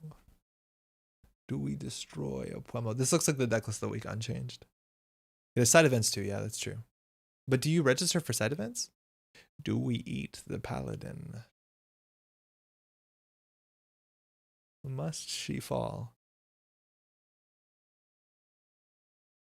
It puts us down to 3 credits, which is not good. But it eats a paladin. Yeah, I'll do it. Wonder how late I can stay up tonight to watch. I do enjoy the live chat. If you're playing at Worlds in 5 hours, please do get sleep. I guess for you, it's the middle of the day, huh? Isn't it? There's a pad tap coming down. Honestly, sometimes you want to just trash that instead of the Puemo and the dirty laundering in somewhere. We're going to R&D. I like going HQ at the early game just to see like what they have, so you know what to play around. Top of R&D, you know. It's 1:30 p.m. Okay, yeah, that tracks.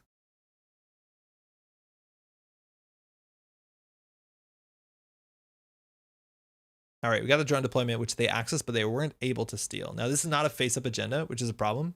They have access to no breakers so far. Now, if we get this on the table, it's not particularly too good. I think we want to put this on the table, and we want to just click for credits. If they steal that, we can't do much. But they still have to deal with an Aket on 6 credits. We're not going to give them Pat Tap money. This is a deck that actually doesn't fire Pat Tap too regularly. Are we filling? We are filling our face-up spot? Yes. Thanos. There's just not enough face-up agendas. Oh, I see what you mean. But like, we're going to have to score this out. Yeah. Why are we not doing the thing with the thing in hand? Oh, we had a DRM in hand. Oh. Piss. Yeah, you're totally right. No, they didn't run HQ. Yeah, I've... Yellow card. What does it do? Yeah. No, you're 100% right. We should have jammed it. This is wrong. This is 100% wrong. We could have then, you know, we could have done the thing. Yeah. But they haven't run HQ. They've been running R&D. We just even mentioned it. Yeah, we could have easily DRM'd there. Now we can't, but too late. Are they going to apocalypse us? No, there's no way. This is decklist of the week. Yeah, this only doesn't fire if they've run HQ. They ran R&D the top twice in 2 turns. They're really floundering to get up. Hashtag forgot the thing. Whatever. Now they can patchwork here, right? Because they're going to discard a card anyways. You might as well patchwork. But they didn't patchwork. They could have saved 2 credits on that. Oh, they already did on the deuces. That's why. Okay. That tracks. Ah. Forgot the thing. Whatever. This is a problem because our economy is in shambles. If we score this out, it doesn't really do too much for us. This deck does have a scoring plan, which I do appreciate.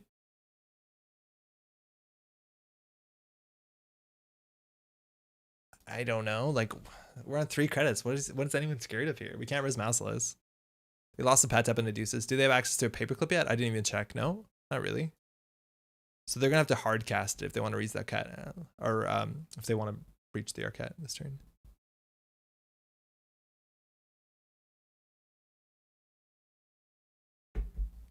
And hard cast it, they will.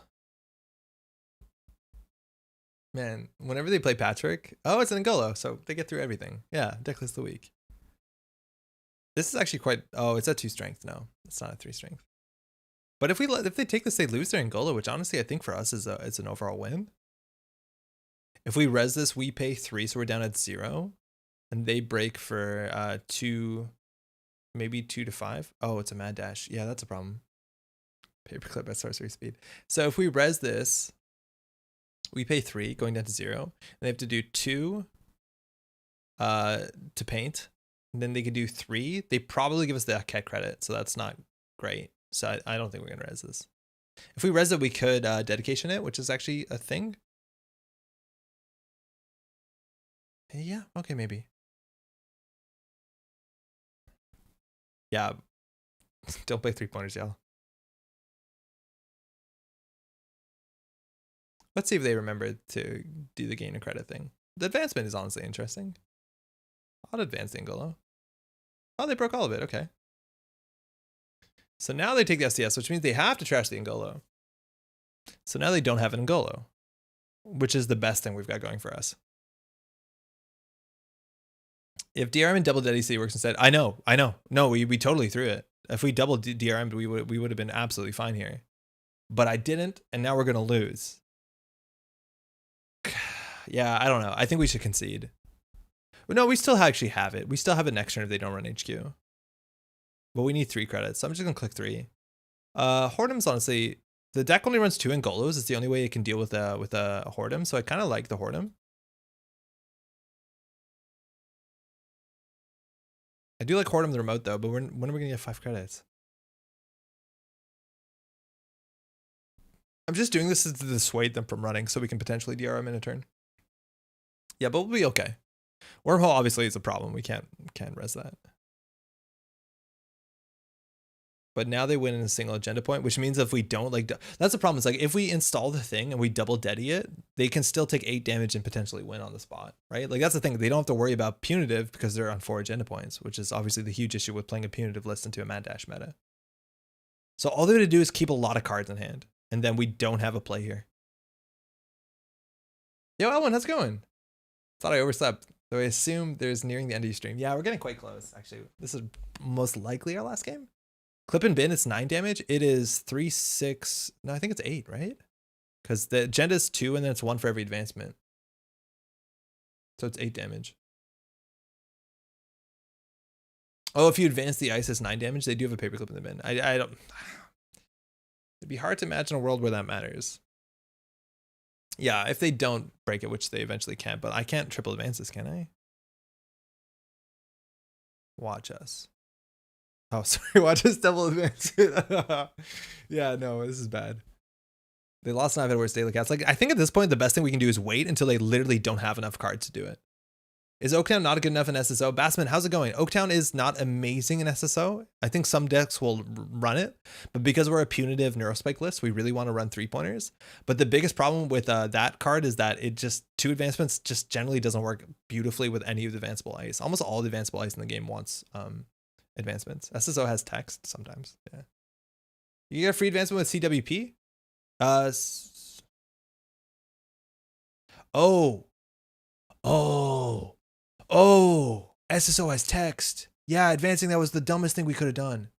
That was so wrong. Oh, what are we doing? Yeah, because you can only advance a card with no advancements on it. Oh boy.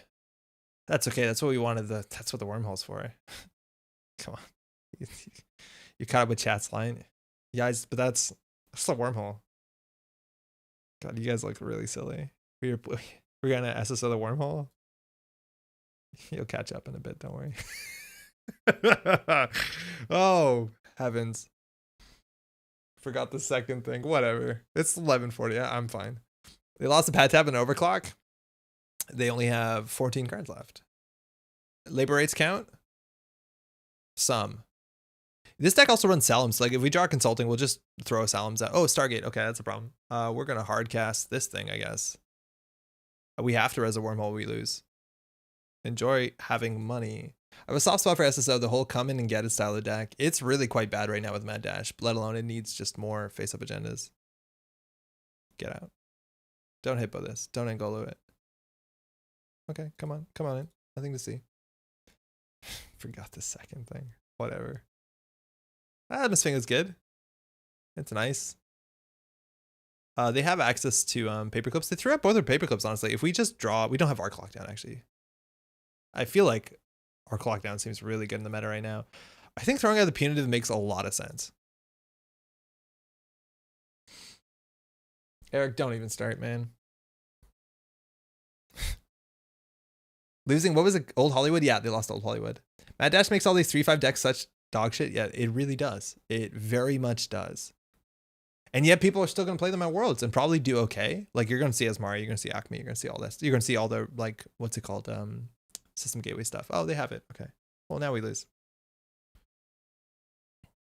Credit, I'm hoping they don't run HQ. Yeah. But now we're going to lose this Stargate and Engolo. At least this is not even expensive. 5? Double pump. Okay. That's 4 with bad pub. If they see a 3-pointer, oh, we lose. GG. Imagine playing 3-pointers. That being said, we did goof that up, but we could probably win.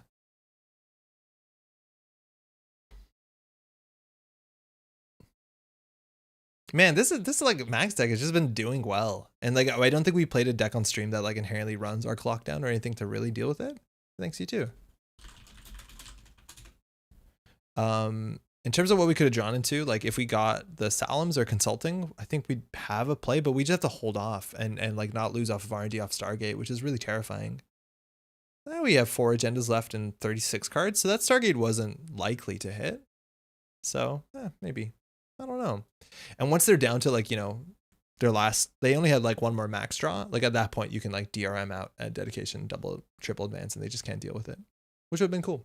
We might actually had a way out there, but like we did definitely goof the beginning where we put out the SDS, which they could easily Mad Dash instead of putting out a CityWorks project with 8 meat damage on it. That being said, if we did the CityWorks project, we have not even come close to drawing into kill.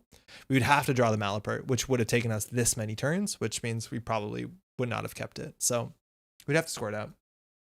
Probably lost on the above the law install, which tempted us to go down to 3 and forget our ID goal. Yeah, maybe. I think scoring at the above the law is like, I don't know, like you want to do it. It helped a bit, but yeah, definitely forgetting our ability actually turned out not to be relevant. So whatever. Anywho, I think that's it for now. We'll be back as soon as actually Saturday and Sunday. We'll be doing casting again.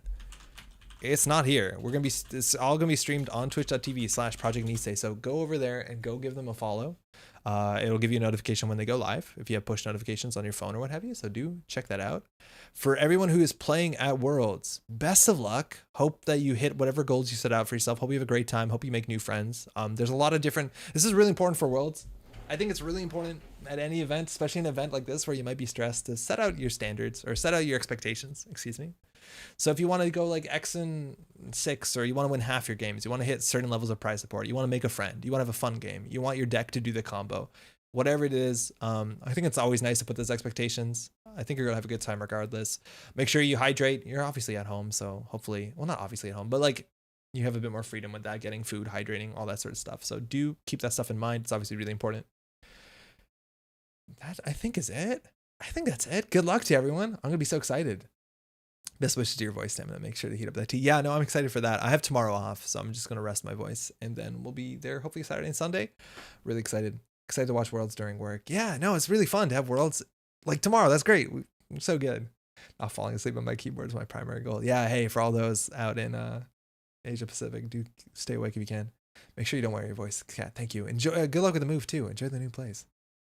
That'll be it. We'll be back we'll be there on the weekend. We'll be a part of the Worlds thing, but otherwise we'll be back in a week. That should largely be it. There's water and beer. Take care, y'all. Ciao.